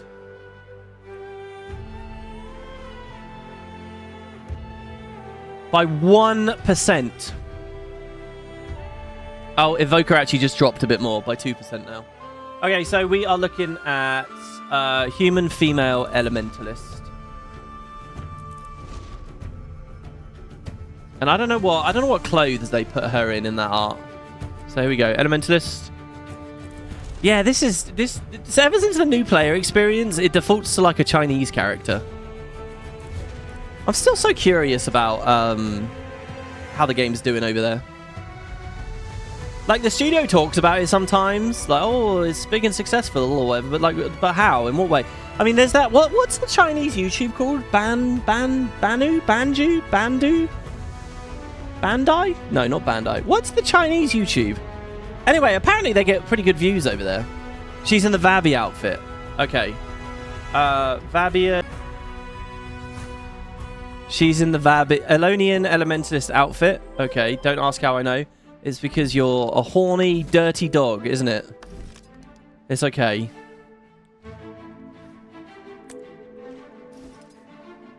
There you go.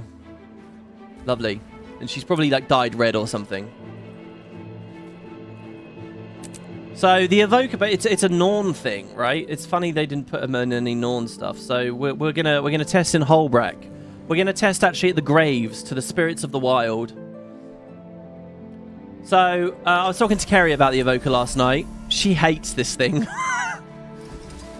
One of her key annoyances with it, right, is a theme thing. which is, to her, getting like an elite spec is like we're a powerful commander, late stage in our adventure, learning how to do a new thing. You want to feel like a badass, right? You want to feel like there's some big new, like, you know, power that you've unlocked. And so with the Catalyst, she quite likes Catalyst because you've got, you know, all these great celestial godlike things. One of them's a dragon, Kirin's big fantasy, interesting creatures. And then she's like, what is Evoker? They're rodents. They just give you a little, like, a few little woodland critters. Like, to her, that's like an early game, like, oh, just starting out sort of thing. You know, oh, look, my little otter, my little fox. You know, they're rodents, right? And she just can't, she doesn't get why Arenanet thinks that's cool, you know? Like, why is that the priority? All these little rodent-y spirits. And I sort of said to her, well, maybe it's because of the lore and all that. I'm not so big about that. I don't really care that much, but I sort of get where she's coming from. Oh, God, guys, you picked a big one for us to do it today. Elementalist is so complicated. What is it, an attunement swap? Hello? Oh, look, I'm an amalgam. But instead of spitting mercury everywhere, I spit earth everywhere. Yeah, well, we all understand, Leary, that they're spirits of the wild. The point is, there could be any number of spirits of the wild. You could pick cooler spirits, right? You could pick, like, a shark for the water spirit. You could, or a whale, or, you know. She actually said manta ray, like a giant manta ray or something, is kind of cool for, like, the watery theme. You know, you don't have to pick rodents just because they're spirits of the wild. The animals are cool, but it's sad they're a non-factor. Oh my god, you're right. I didn't even really look at the fact my fox was following me around there. See, I liked this on the stream. I want to say, initial impression, I'm happy that it's basically a mini. I think that's cool. I really do. I like that he actually follows me. I'm so happy it's not like a gyro or the Luminary's lantern. It has a bit of movement and stuff. I think it's good. Again, I will say for Antiquary and for this, I wish they'd gone with a full-blown pet mechanic. This UI is interesting. I don't like how it overlaps with the F5. Couldn't we shift it? Oh god, where do I even begin? Okay, so we get the familiar. We get a Q. The familiar. Familiar. The fox fires a ball of flame that burns nearby enemies. Enemies who are struck multiple times will receive burning. So I'm in Earth Attunement, but I have a burning skill. Let's go out into Wayfarer. We've spent our time honouring the dead. You don't think they want it to be targetable? Well, yeah, but I mean, go back to the drawing board until you do want it to be targetable. That's sort of my point, really. I wanted a pet spec, either for the script, and call it a companion if you think that's offensive, or for this. So in it goes. Oh no, this is. We need to go to a higher level. Let's go to Timberline. Oh yeah, this is the classic spot. Here we go. Timberline Falls, the Dolyak pen.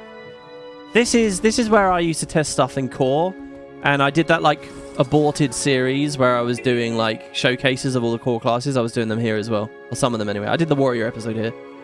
All right, so I use weapon skills to get energy. I don't know which is the stun break. Fox's Fury is the stun break. Okay.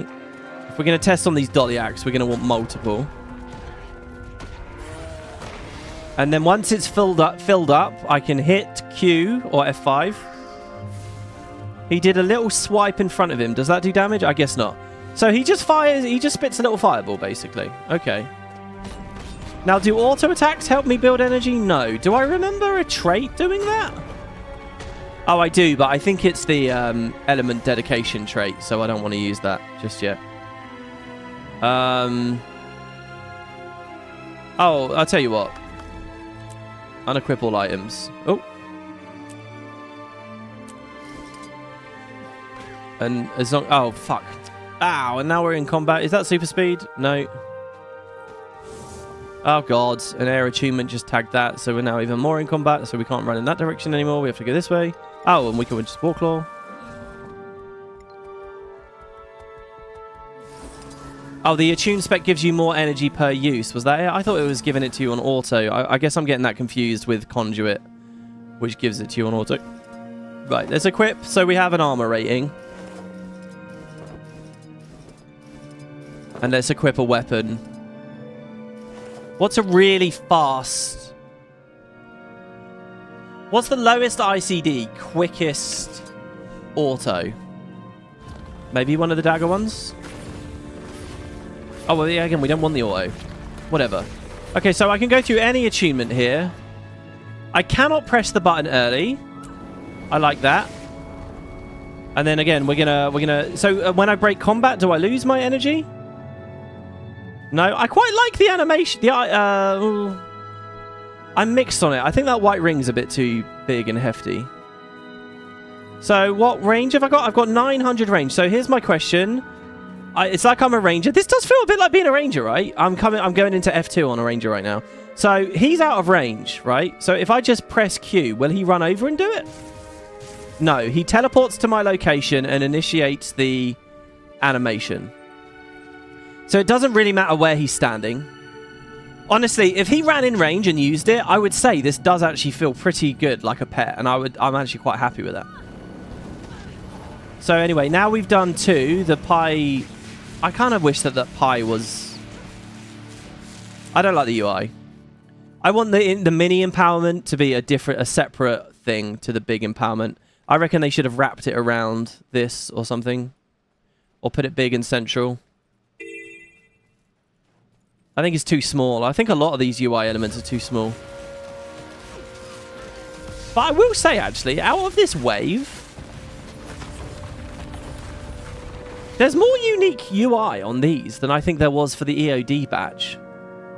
Alright, so here we go. We'll try it again. Let's just try and get a sense of... Right, it's dog shit. And then this big one, that was conflagrate. So that was a big PBAOE. I'm sure we'll see the effects here, maybe? Yeah, there you go. Conflagration. And I like this. It's a spirit, and that was a spirit name in Guild Wars 1. Summon the fox to attack your target, inflicting a burning and then spreading burning on that fox. Oh, yeah, this is like the burning epi. I really like this. I thought this was cool as shit, guys. Maximum stacks transferred 9.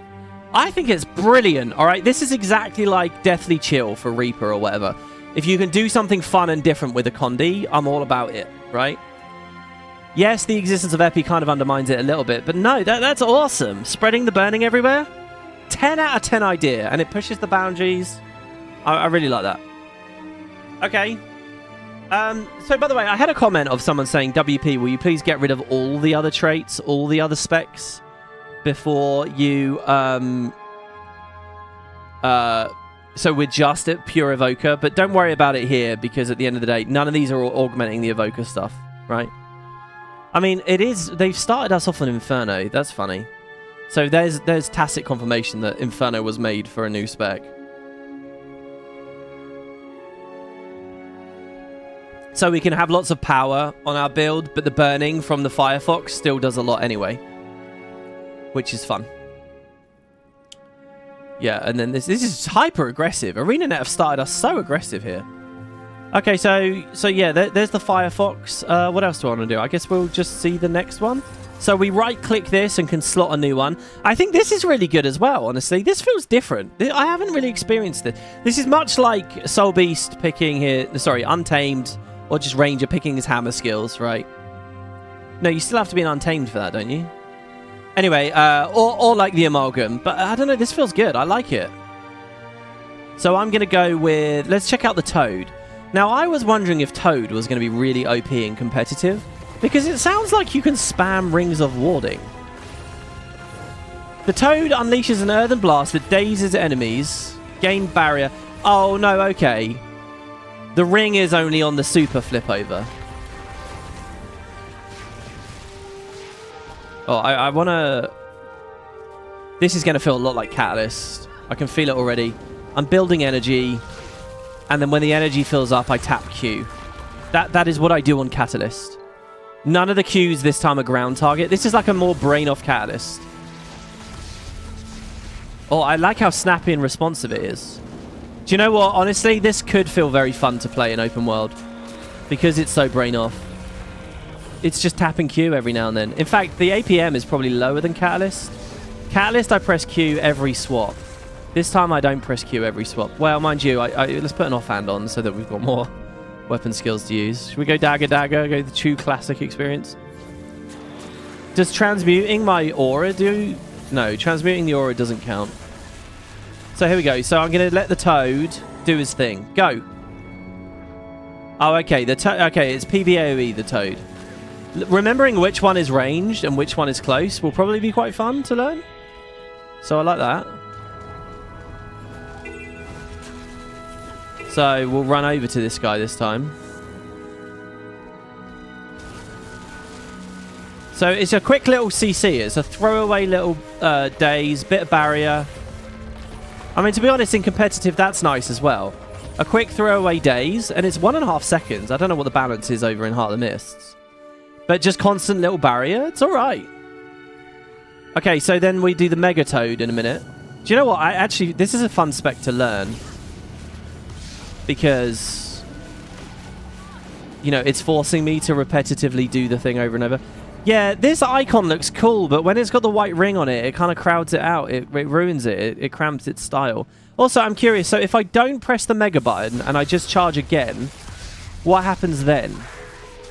So now I have a full charge and I have... Oh, no. Okay, I couldn't press it until... Did I? Oh, no, look. And we have him. We have a calcify immediately available underneath. Okay, what did that do? Sorry, I'm not giving you a good animation showcase here. Let's see. Right, calcify. Bit of barrier, bit of CC. Seismic impact. I swear there's... What's Rampage 5 called? Is it not that name? Summon the toad at your location again, so it's still not like a range thing. 180 radius. The toad leaps up and slams the ground, knocking down enemies and creates a barrier. So this is Ring of Warding with 6 bleed on it, with prot on it, and a knockdown at the start, and it's a blast. This is so much. Like, if I could get a water field going, this is really... So the seismic impact looks... That's like amalgam level cracked. Let's get a dedicated look just at the big one here. I really think that seems very strong. And you never know. The bleed might be enough to actually make it a Condi build. So there it is, right? Seismic impact. And we can press it already before I've charged. So you can kind of do 2 back-to-back. Okay, so I'm going to walk over to this bear.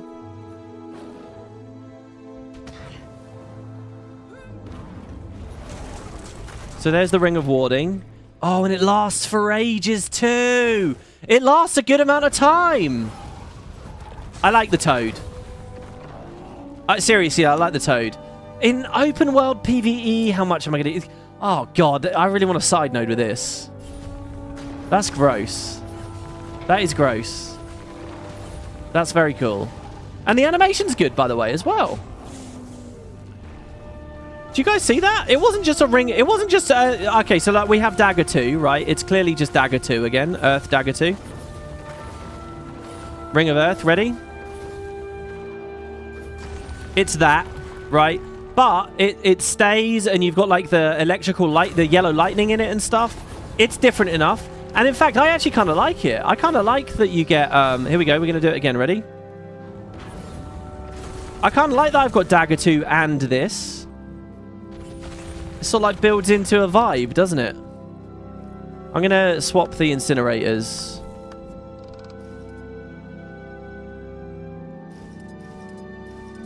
I got one of these out of a box the other day. Just a straight up exotic drop. Okay. By the way, I haven't actually really looked at them. Sorry, that's another thing. I wish these guys were a bit bigger. Christ, how many times have I said that? There's the Firefox. It's nice to be able to swap these without going on a cooldown. I had a weird moment right 2 seconds ago as I swapped where I thought there was going to be a cooldown and I couldn't do it again. It's funny how much this feels like legend swapping, doesn't it? I love the idea of getting familiar on another class, actually. Imagine a necro spec called the Witch that gives you a familiar and you get like a cat or a... Oh, they've already done Toad. See, don't do Toad. You've ruined the idea of a witch. There's your otter. I like the patterns on his back, and I like the little bubbles and everything. And then finally the hair. He's got cute little whiskers. If I could get an infusion that gives me another mini one. Alright, so let's check out the hair then. So the hair creates a burst of lightning at the target location. So what I noticed, right? Oh, no. I assume he teleports to me when I hit it again.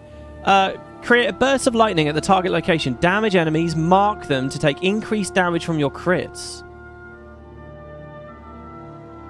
So they will receive the ability Zap. And I will do 7% more damage. This is just throwaway. There's nothing to this in terms of gameplay. This is just throw it away as much as you can. And get extra damage because it's doing a tick of damage. I remember on the stream, they made it sound for a second like Zap could get applied to everyone, because a Zap is a debuff on the target, so you might think everyone's doing more damage with their crits. But that's like going back to Grace of the Land type shit, and they obviously didn't do that. But, I mean, Amalgam kind of did, right? Okay, so let's just see what it looks like.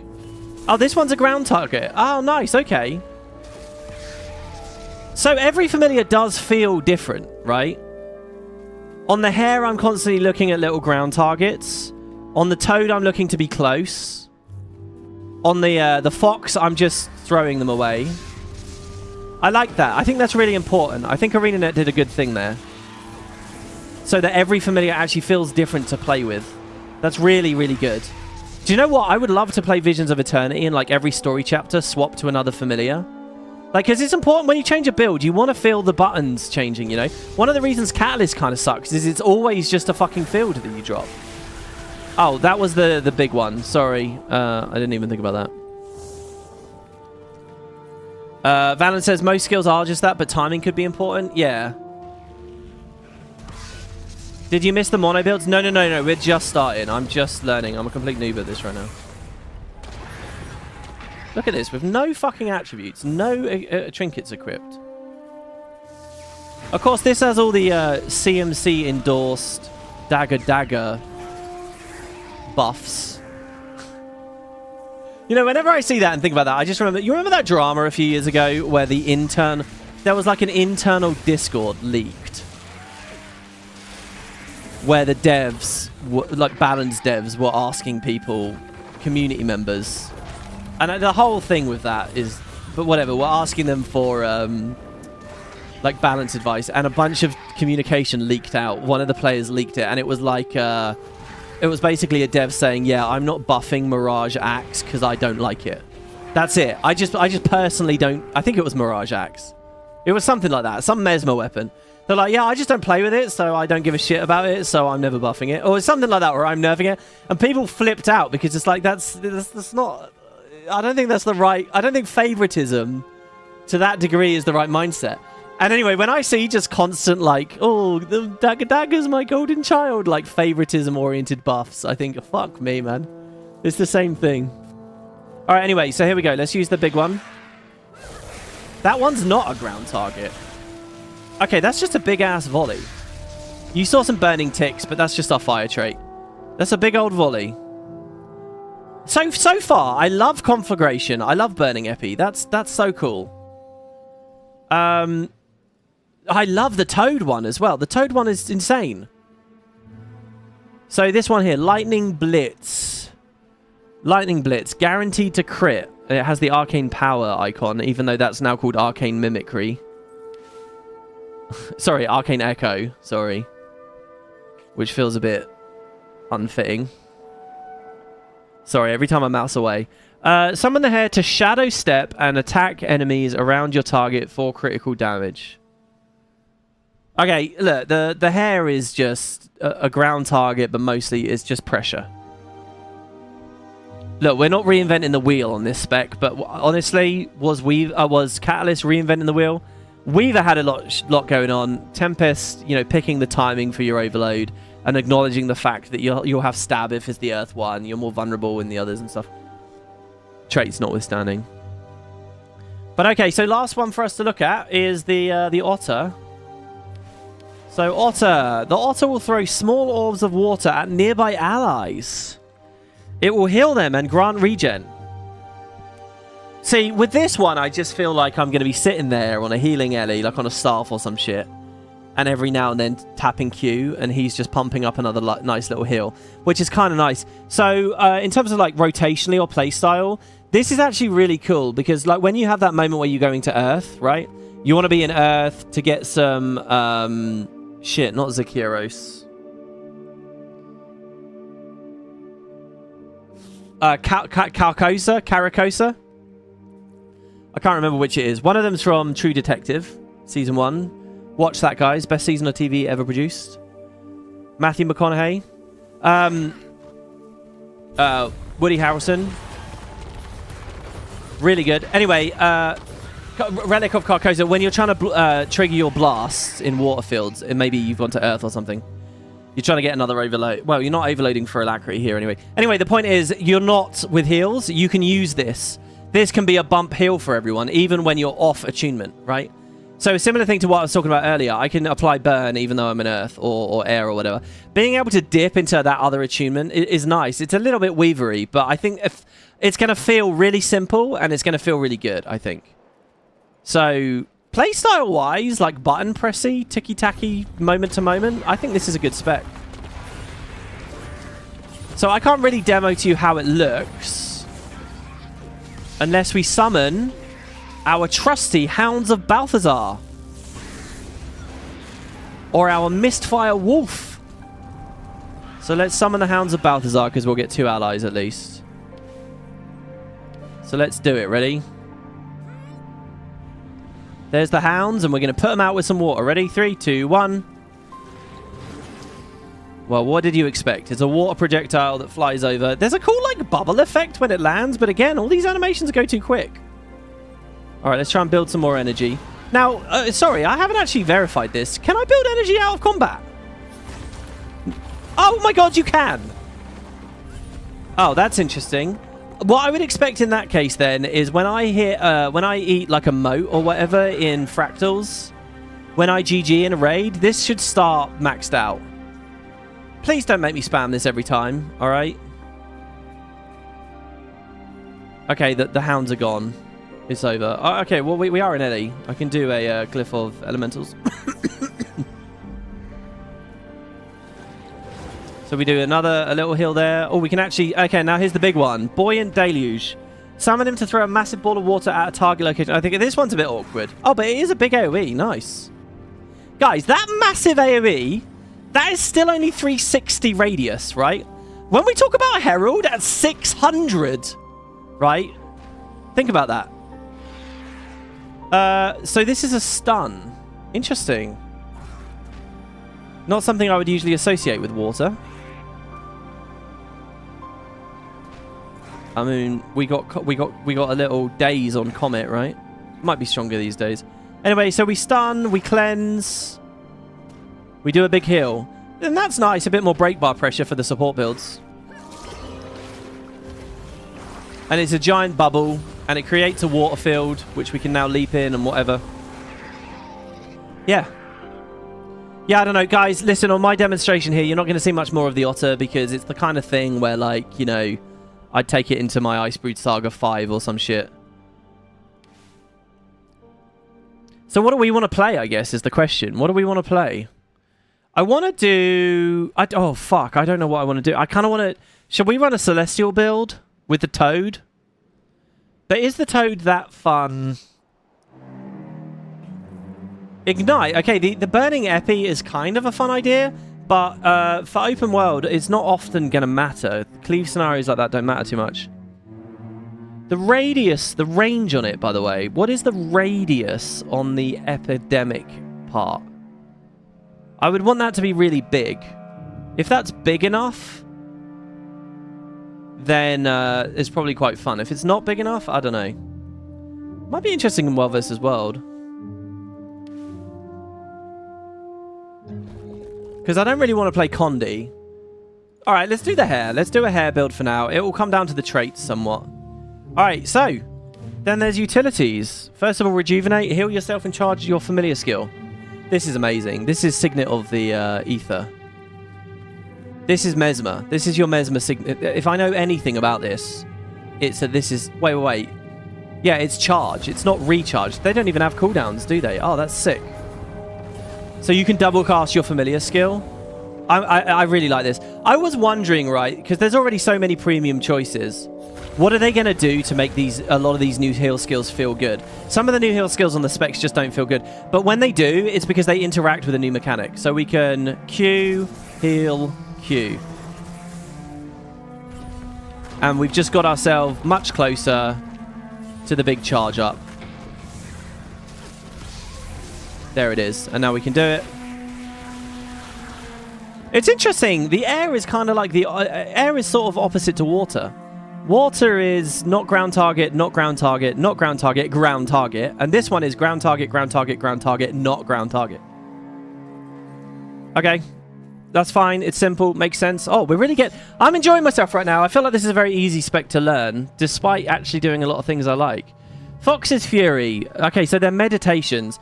There are no relics that fuck with meditations, are there? That I remember. Like, we have relics that deal with shouts. Oh, no, there is one. The Phenom. Upon using a cantrip or a meditation, gain prot. Wow, and we have a class here now that has both. And I do love me some Armor of Earth. Dude, I would love to play a new relic, an interesting relic, and actually feel like it's working out for me. I would love that shit. So let's but the thing is, it's such a 10% modifier is such a big amount to lose, you know. But okay, all right, maybe we can stick with it. And then for, you know, Tornado is technically a cantrip.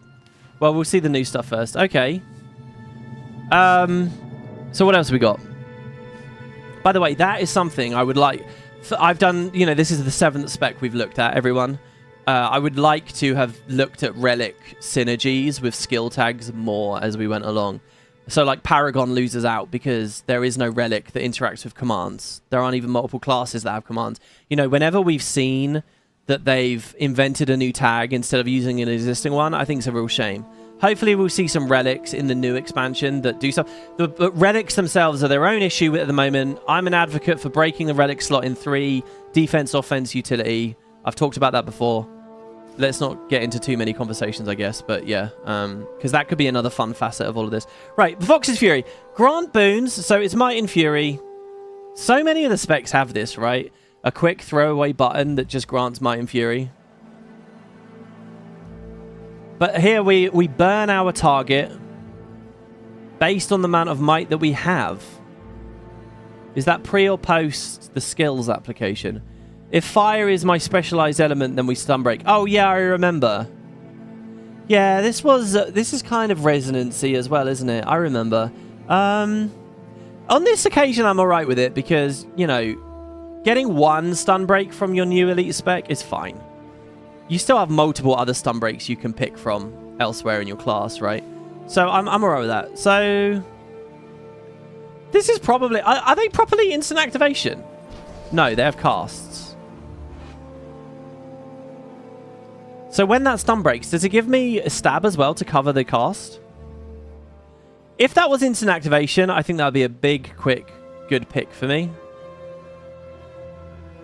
Let's see, what do I usually love? I love Arcane Shield. That's my standard stun break for open world. The other slots are usually kind of open for me. Okay, so and as for visuals,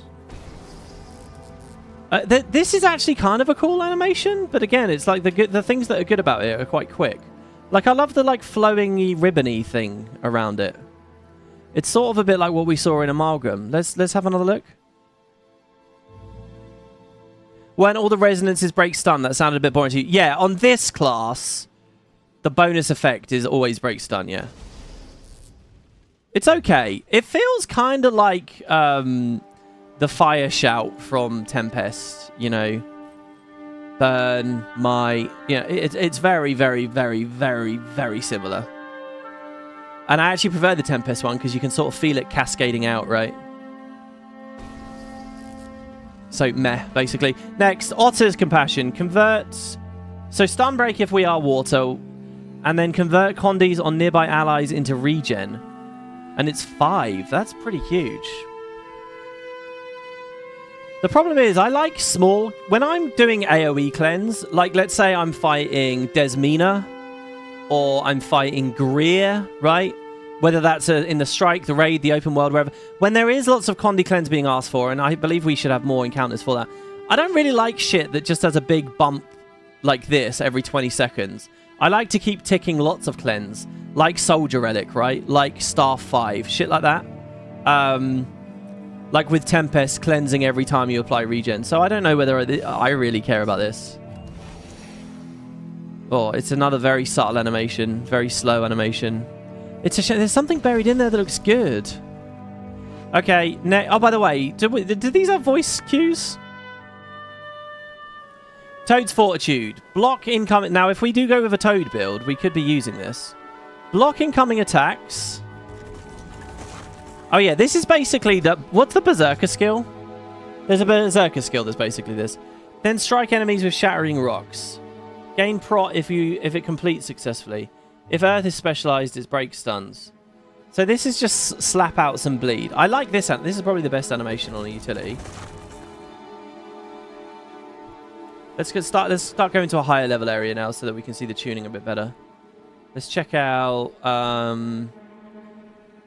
let's go to Biora, where the spirits were dying. WP, my issue with these meditations is they just feel like better cantrips.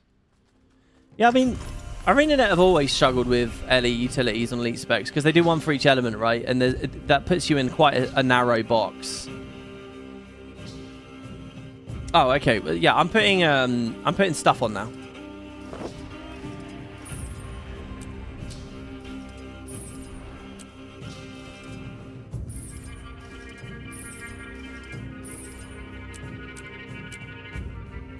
Okay. So what are we saying? We're gonna try a hair build, right? Oh my god, I typed hair. So I'm gonna go. Let's run Marauder, which is probably what they defaulted us to.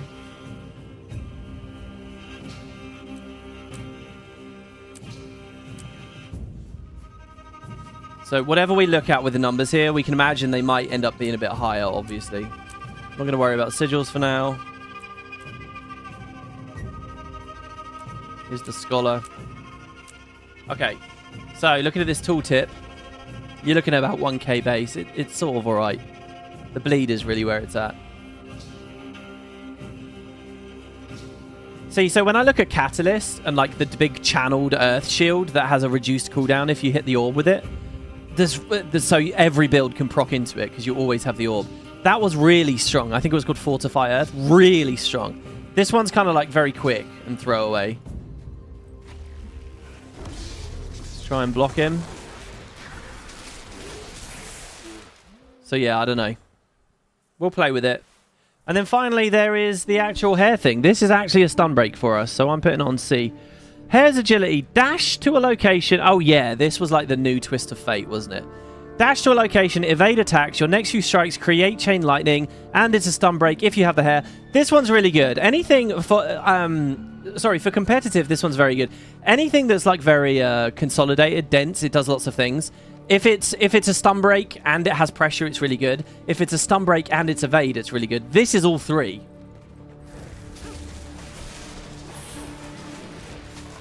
Oh, and it feels good too. Let's have a look. So this one's undeniably really good skill. I like this a lot. And in fact, unlike Twist of Fate, which is just always go back, here you can ground target and choose where you go. So Hair's agility is a big winner. Really strong. I hope it doesn't get too nerfed. Let's see here. Oh, and it's really... Okay. We're spinning, just like Twist of Fate again. I don't think we should have been spinning on that Arenanet. Can't that be like a mini Ride the Lightning, if anything? Because, I mean, Twist of Fate, you're twisting in the end. It's so like... But this is good. Is it good for the kind of challenges we'll have in PvE? Would I rather have this, or would I rather have Arcane Shield or Armor of Earth? I actually think I prefer both of these. This is very proactive. And the stab is really nice, and the barrier is insane. So, to be honest, for me, I'm probably not going to be using it for the Let's Play, but it's an okay skill. And we could go really hefty with it. We could use all of them. And, of course, because of our relic, we get a little bit of protection out of it.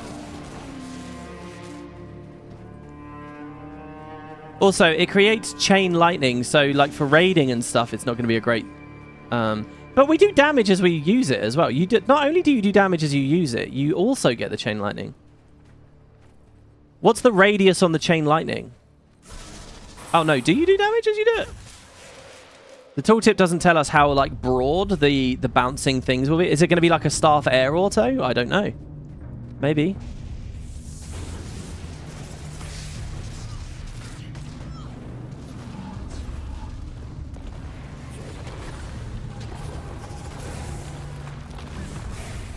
Well, we did our mega there and it didn't do anything. Okay, that's all the utility skills. So the very last utility skill, everybody, we've got through a lot of it here. Elemental Procession. Summon all 4 familiars to use their empowered skills. Okay, I already gave you my big rant about this. The idea of this skill, I think, is terrible. Because, you know, Weaver is about juggling lots of elements at once. This is Weaver, like, thematically, right? Like, this is a bad idea. It's better than the Catalyst one. The Catalyst one is one of the worst elites of all time. Right? I'm not talking about efficacy. I'm just talking about, like, idea and theme and stuff. Just recharge your weapon skill. Fucking, it's awful. But this, I think the whole idea of this is terrible. And Weaver already did it better on the elite slot by having you collect the elements and then you have your big unleash. This is literally just them repurposing all the animations, isn't it? Let's cast it. In fact, that is the elite that is the Weaver animation, I think, on me. I mean, it looks fancy and cool. I like the idea of using lots of pets together. I do. But, I don't know. I would get that through a trait, maybe. Look, if the whole thing about this class is dedicating on one element or another, I think the elite should have reflected that. So, fundamentally, I think this isn't a fun idea. At least it does look like it's got a cool visuals. The tooltip is tiny. But I guess the onus is on me to read every... It literally is just every empowered skill. So we create a ring, they get rushed with lightning. I mean, it may well be strong, guys. The tuning is one thing, but I'm a bit disappointed in this. All that said, could very well be what we use in the open world. Let's actually cast it now. On the Arctidus. Yeah, you could do like an arcane spirit. A whole new spirit could have been the elite, right? A totally different spirit.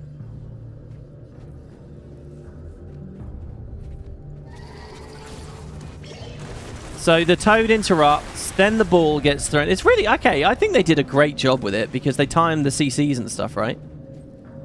That's very cool. The toad comes in with the first CC, then the otter throws theirs while the hare is attacking and the fox. So they get locked in. Okay, look.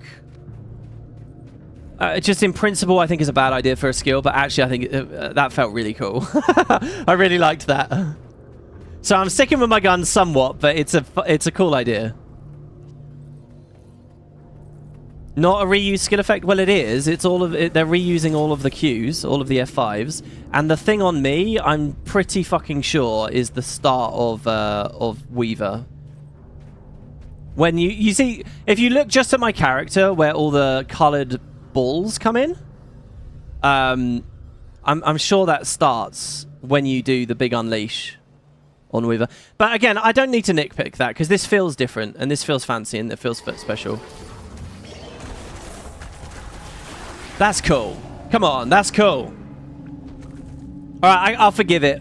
I'll forgive it for not being appropriate, in my opinion, because that's badass. That's actually one of the of all the specs we've played, that's one of the very few, like, new utility buttons that I've pressed that feels really awesome. Like, the Paragon wings felt too small and disappeared. None of the conduit animations felt that good. Just tiny little bits of orange. What did that guy call it? Shark color. Most of these, you know, they're just tiny little... Look at this. I mean, it looks like it might be okay. This is the first...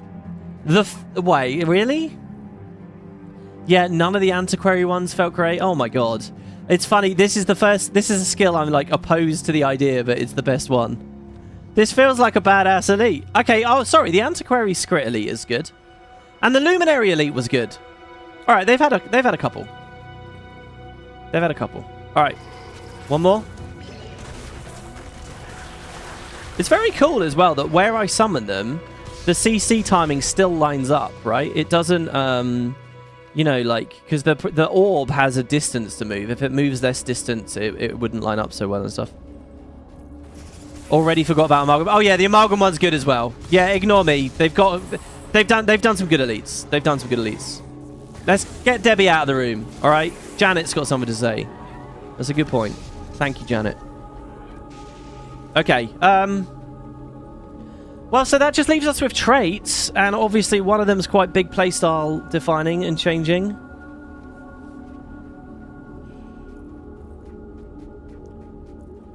If I put a hammer on this, it is going to feel... If I'm hair with hammer, it is really going to feel like Catalyst.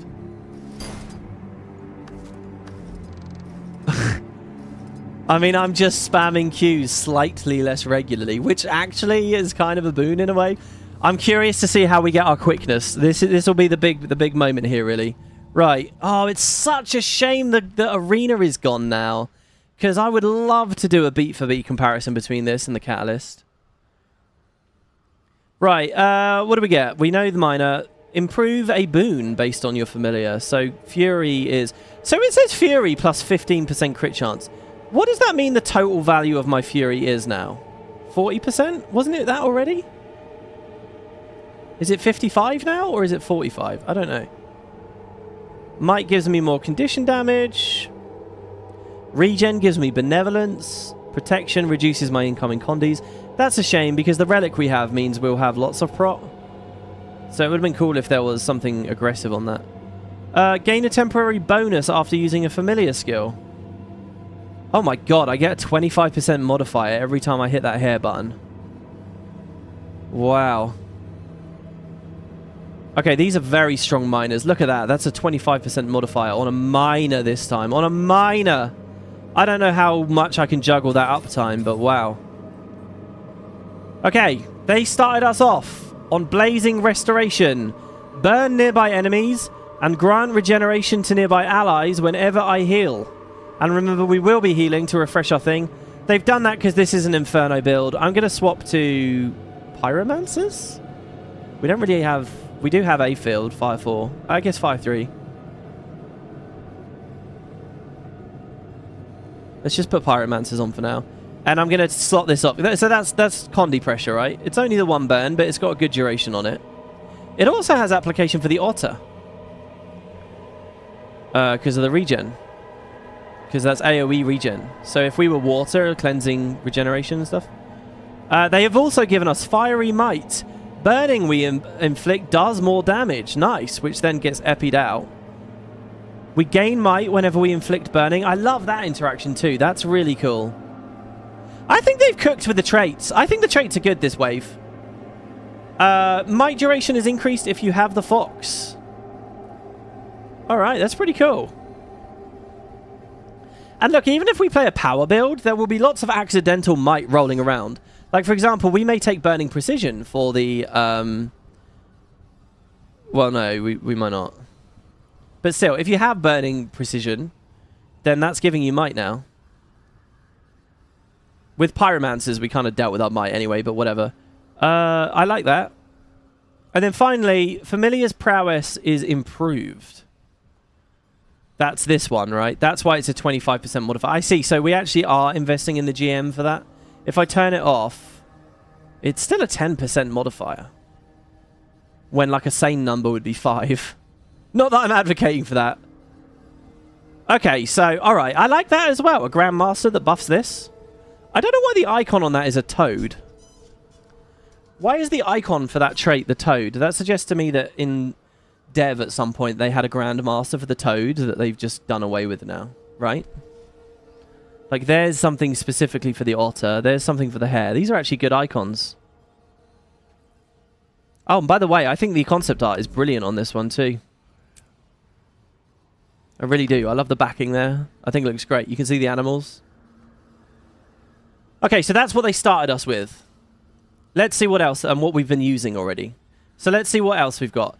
We could, instead of the burning and the regen, which I'm not too hot on this variant, we could take electric enhancement.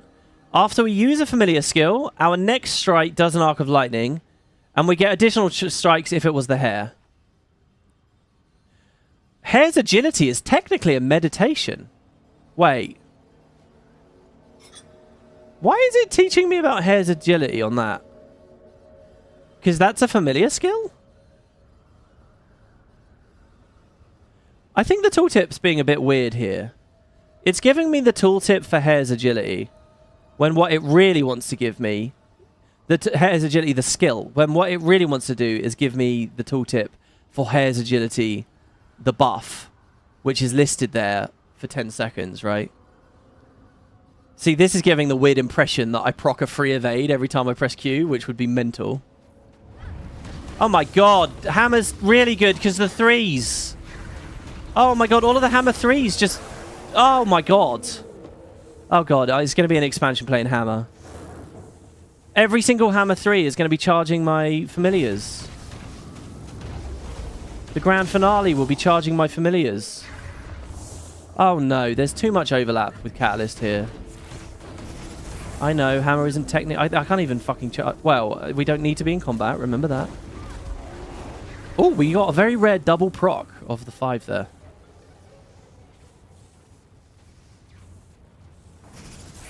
So this is kind of cool.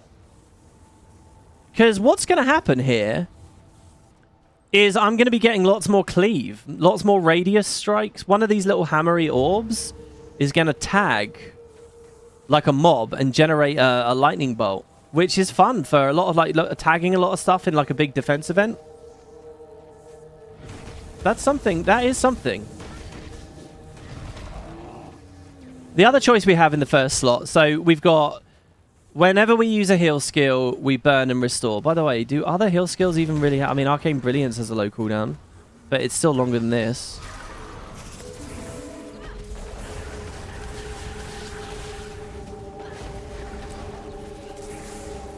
Wow. Lots of hairs coming out there.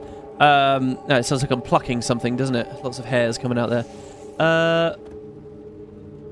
So lastly, there is gain prot when you disable an enemy. Prot is increased if you have the toad. I think we're going to have our own sources of prot, right? And we'll be alright with it. So don't worry about that. Okay, so here's agility. We've already seen Fiery Might. Next we have Elemental Balance. Even more sort of strike damage. What the fuck? Gain increased outgoing strike damage and reduce incoming strike damage. When above the health threshold, outgoing strike damage is further increased. What? Okay, that's got nothing to do with the pets. That's got nothing to do with the theme. This is just a... You could put this trait anywhere, anything. So this is just another 10% modifier. This is just a scholar rune for me. So do we want a bit of might? Or a scholar rune? That's a lame trait. Not happy with that trait.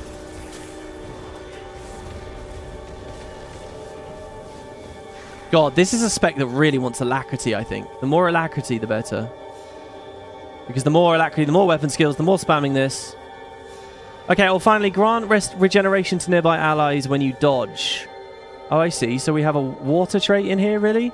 Heal allies when you grant them regen. Oh, yeah. Okay, this looks cool. I'm very keen to try this when it actually comes out.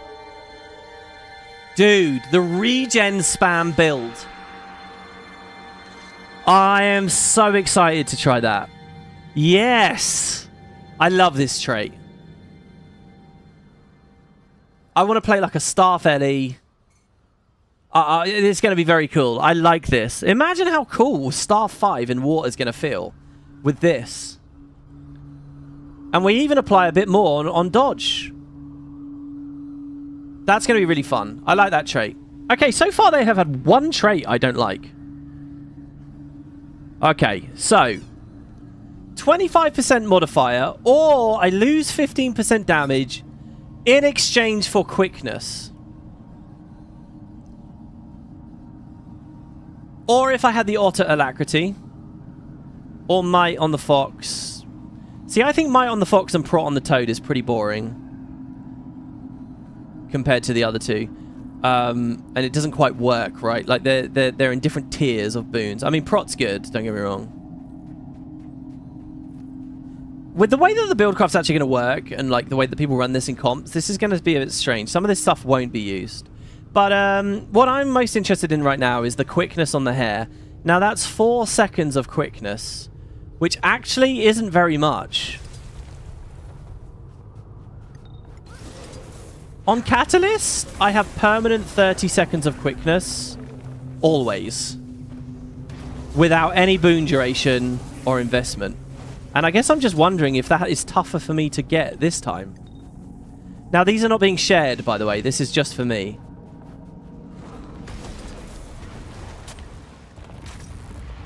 Alacrity will be easier. I will, God. We're too strong. We need something actually tanky, or to go, God forbid it, to a golem. To really get a sense of how much quickness we get here. Blow for blow, what I'm doing right now, this is Catalyst. Almost identical, except with way smaller animations. And lamer animals. Right, so let's see. That's a kill. It'll be interesting to see the shockwaves here.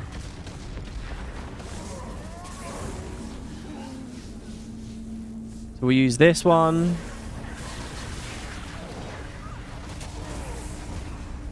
It's important for me to see. Can I actually overflow my energy? Like, if it charges the... if it fully charges... Fuck, man. Sons of Svanir. No, it's dropping. It's not as high QOL. Like, by far. It's dropping a lot.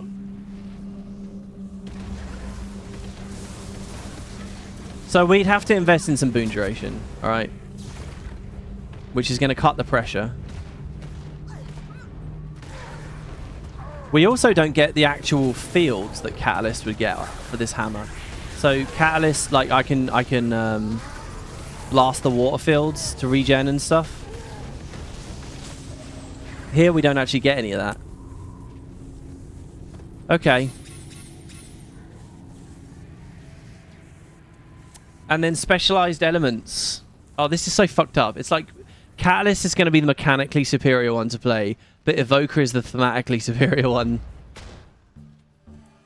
Specialized element. Okay, this... I don't even know where to begin here. Let me open it. Sorry, I've got a can of Coke here. Let me have a quick sip. It's really hot.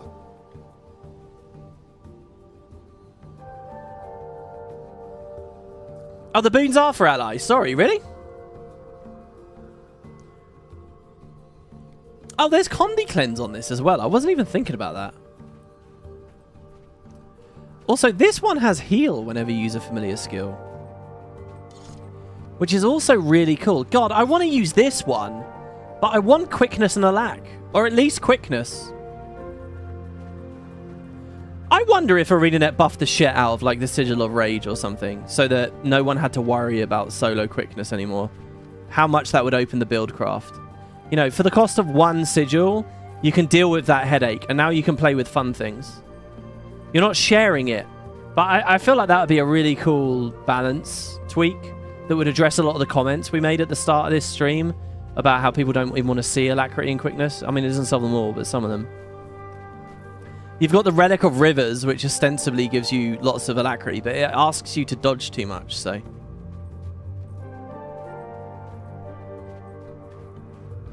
WP, they have moved Bard instrument sounds to the player instrument slider. Have they? What? In a patch? Today? Seriously?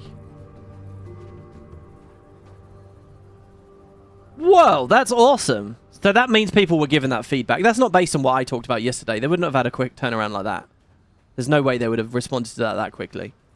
People must have been talking about that as soon as that happened. Right. Specialized elements. They patched that like an hour ago? Oh, what? Do I need to restart my client? Oh, that's why my client shut down earlier. It was patching. Okay. Specialized elements. Can I just say I hate the UI? This looks so janky. Placeholder, work in progress. It's horrible. The fact that it looks like I can still swap, but I can't. Duplicating the same icon over and over. Arenanet, make that one giant icon of a really fancy looking lightning bolt that arcs across all 4 tiles, right? Or when I swap to fire, have this be a long flame. Come on, this looks... This is like a modder got their hands on the game kind of thing, you know? Like, I get that it works technically. Hopefully that's just a beta thing. Who knows? Really don't like the look of that. So what does the trait say? You cannot leave your selected attunement. Your familiar's basic skill charges more quickly. Activating your familiar's empowered skill will recharge weapon skills. You're locked in one element, so you want to spam those weapon skills.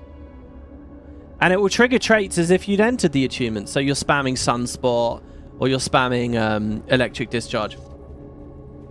Okay, my initial take from the stream on this was that I didn't like this, because I thought this was worthy of its own elite spec. I thought the idea of dedicating to one attunement was its own thing, and now they've crammed it into the Evoker. That was my original take. You guys had a lot of commentary saying, look, do you know what, WP? The whole idea of the Evoker is kind of dedicating to an attunement, because you're picking an animal. So, and from that mindset, I think I agree with you all. I take back that criticism. I don't think I was right to say that. I think this does fit on Evoker. I think we don't need a dedicated elite spec. There are so many other brilliant ideas for Ellie anyway, like Arcanist and shit, that they could do. So, fine. I actually think this is cool. The UI could do some work.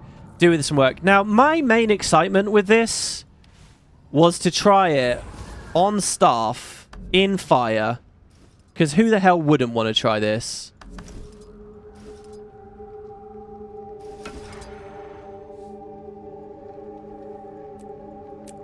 Right. And to put on Arcane Echo, a new skill, effectively. This came in with a recent balance patch. Arcane Echo is the next weapon skill you has reduced recharge. Basically, it recharges instantly, but it gets the cooldown. It's Mimic, okay? It's a copy-paste of Mimic. Maybe slightly different tuning. I haven't looked at it too closely. Unfortunately, we're not a Catalyst, so we can't also use the Elite. But the idea here is to, you know... I'm going to use Armor of Earth here. Lava Font, Meteor Shower. Oh, I fucked it up. Okay, Lava Font again. Summon the thing. Lava Font, summon the thing. Lava Font again. I think this is cool. Spamming meteors and lava fonts? Who the hell wouldn't have fun with this? I think this is amazing. And look, we got a... Oh, fuck me.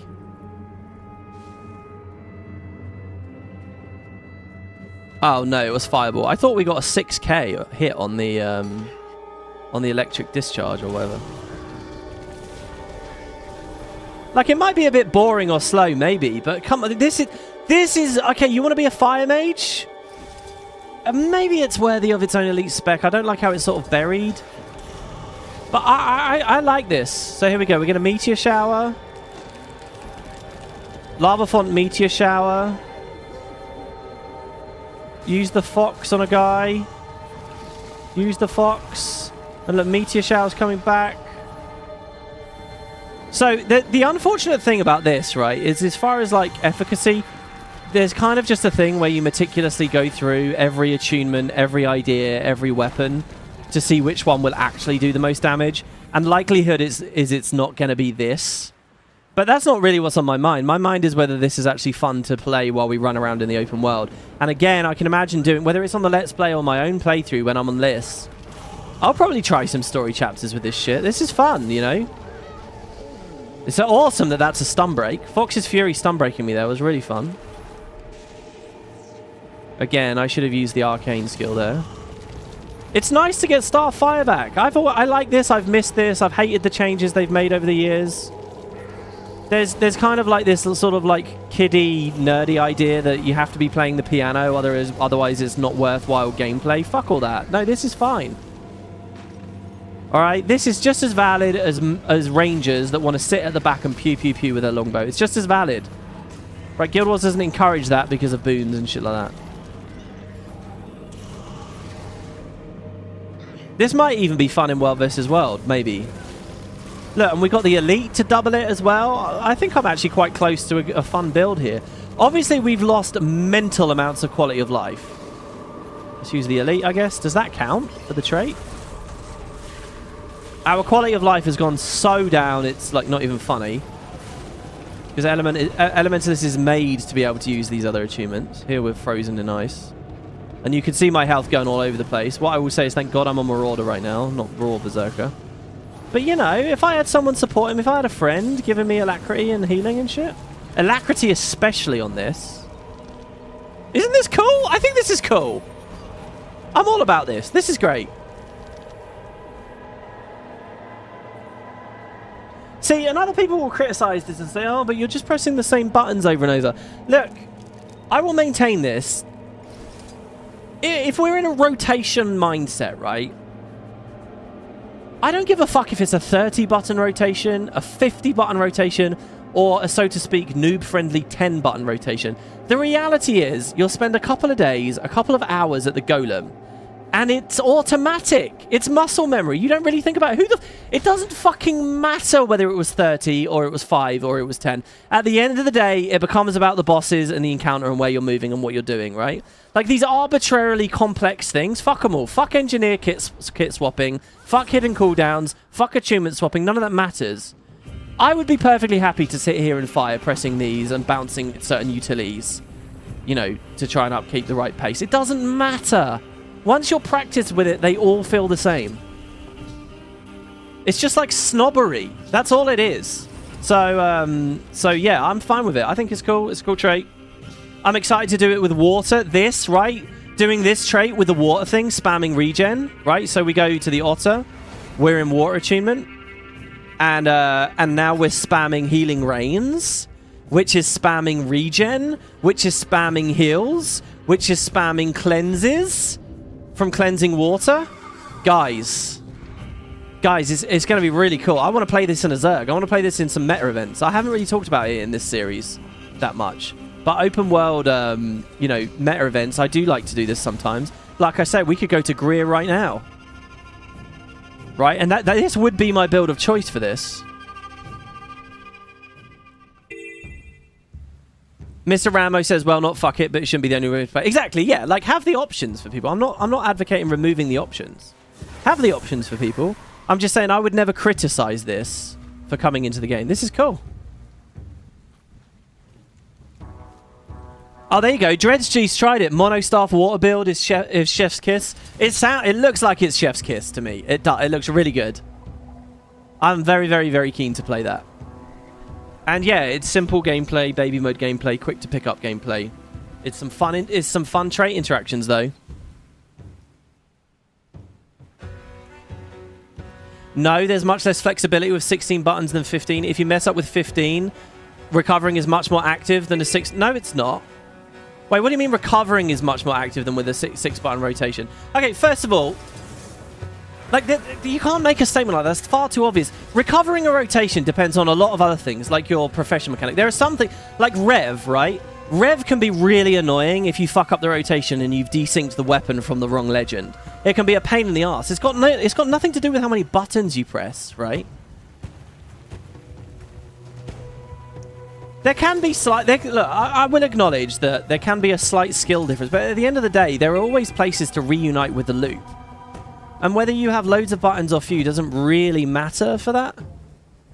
This is coming from my experience in this game and FF14, but that's it. And for 14, I've only really played 2 classes, so in raids and the endgame stuff. You did it in PvP and you won every match. Well, I mean, that's pretty cool. It reminds you of Black Mage from 14. Yeah, and look, and again, I'm an advocate for the slower playstyles for the players that want them. The problem is the community is very binary in the way that they talk about things. You know, if Snow Crows decide that specialized elements is the way to raid, people will talk about the spec as though only specialized elements exist, you know? And it's like, it's difficult to have a rational conversation when that's like the level that the conversation's at. Yeah, there you go. Berserker rotations are much more punishing than 1,000-button rotations. Exactly, you know? NG rotations can have lots of buttons, but can be quite forgiving because at the end of the day, they're mostly accessible through the kits, right? And my impression is when we talk about World of Warcraft, where you have lots of buttons, the conversation shifts a bit there as well. To be honest, I can't believe we're talking about rotations in a power creep game that can be bested with auto attacks. Well, hold on, that's not true though, and that's not fair. As far as like open world and running around, for what most of us will be doing, rotations don't matter, and I actually judge the fuck out of you if all you do is rotate. If your only way to have fun with the game is to have another nerd tell you on a build website what order you must press the buttons, I think that's terrible. I think there's no intelligence there. I think there's no real thinking. I think it's awful, right? When you're in the open world, lots of dynamic things are happening. Whether targets are in range, whether you have a target, whether you have a condi, whether you've been CC'd, there's lots of shit, and you should just be dynamic and just play the game and vibe. Play it like a fighting game, right? Play it like an action game. Don't just follow on like a little lemming, like a little schoolboy that's been told by his teacher exactly what to do because that's how you pass the test. Fuck that. Fuck all of that. However, when we're talking about 10-man, yeah, you know, when other players are relying on you and there is a de facto way to do the best damage, then yeah, this conversation does matter there. It does matter there. And it's worth thinking about. And you can't beat Ceres, you can't beat Embodiment of Sin just auto-attacking. Rotations matter. You have to do damage. If you want to get the big titles, if you want your purple titles, right, if you want to do HTCM, and at the end of the day, Arenanet are making that content. There is tough content out there, and I expect there will be in VOE as well. So this conversation matters, just not for, you know, what I assume most people will be doing. Selvan says, specialized elements should have its own spec that replace attunements with new F skills. Yeah, look, and okay, I will be a little bit Debbie. This as its own spec would be sick. Giving you weapon swap, giving you totally new buttons. Kerry talked about that. She said, look, if I'm running this, I don't want meteor shower. I want like hyper meteor shower or whatever. She didn't use that example. But yeah, you know, she might have a point, right? Like, I've specialized into fire. I want fucking giant glowing blue fireballs, right? Or whatever. I want the skills to change. So yes, it's kind of like what we were talking about with Conduit. If the animation budget was there, like what we were talking about Razor and stuff, there are some incredible ways they could do this, right? And at the end of the day, it's a low bar they've hit. I mean, especially with this UI like this, it's a fucking low bar that they've hit. But overall, I think it's okay. And as far as the buildcraft's concerned, I will be playing this in VOE. I will be trying this. This is up my alley. Oh yeah, conjure weapons can follow it. Good point. Good point, DJ Gaidan. Absolutely. This could have something fun for conjure weapons. I hadn't even really thought about that. If they ever fully make them kits, I mean, I remember them talking about that ages ago. Here, see, look, I need someone to immobilize this thing for me. I love that I can overlap the otter skill with my regular skills as well.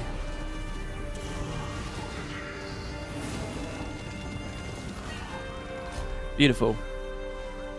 You would even like an amalgam thing where you get a toolkit instead of achievements? Yeah, maybe. So, look, it all depends. Some of this is hard to talk about because I don't know what Arenanet thinks, right? Is Arenanet coming to me right now with a complete package and saying, hey, test this? Or are they saying, here's a starting point. We can do dramatic changes. I didn't really get a vibe on any of the streams, right? Like will they, if they add a weapon swap to this, it'll be really interesting. I mean, the Conjure rework's hilarious because it's been so many years they've floated the idea of doing him as kits. If these were straight up kits, as much as I just bagged on Grenade Kit, if these were kits and now I could do specialized elements and I can get, you know, I can get my quality of life from my Earth Shield, I can get my quality of life from my... Because I can quickly swap in and out, it would be really good. This with kit-based conjures, oh my god. Really good. Oh, they did say they won't do weapon swap. Okay. They think weapon swap's too strong. Well, if they think weapon swap's too strong, conjures probably are too. I mean, conjures are worse. You can slot loads of them on at once. I mean, conjures that exist as kits is what I mean. An Ellie Shroud spec would be fire. Yeah, I mean, we'll get a Shroud one day, I'm sure. Man, here I am watching one of your prior videos and you're live. Yeah, hello. Does it give you a notification for that, right? What I used to do is I used to release an episode of Zeus or a Let's Play and go live at the same time so that people click Zeus and they see the thing, oh, he's live as well. Did they ever make major changes for Elite specs after betas? I'm annoyed with myself right now because I can't pull anything right off the top of my head. But yeah, there have been substantial changes. I know it's technically rifle reworks, but Deadeye is very different these days. Mirage has gone through some shifts. What Elite spec has changed most, do you guys think? Who changed the most? Scourge has had a bunch of different iterations. Oh, the icon says live and has an icon, yeah. Untamed went through a big change. Conjures are universal, so you can balance them for every spec, but you can't balance weapons for just one spec. Oh, I see what you mean. Yeah, yeah. Like, they could make conjures kits and change the design of the skills where they're egregious to account for the fact that you've got a conflagration LE using deep freeze or whatever. An elemental shroud for each achievement, but I doubt they want to do that. Well, that's not too bad, because you're not making weapon skills for every weapon in a shroud, are you? You're just making... It's the same... Doing a shroud for every attunement is the same as making spear, right? It's no different to making spear. It's 20 skills. Scrapper's had huge reworks. Yeah, that's true. Spectre did. So yeah, there's big reworks. The thing is, here we're talking about one trait within a thing. Guys, overall, I think this is okay. It's not as strong as I thought it was. In terms of QOL from Familiar's Blessing. But I'm happy to put a bit of concentration on and play it. The thing is... this is going to feel too similar to an LE I've already been playing for 4 years. It's pressing my buttons with the odd Q in there, right?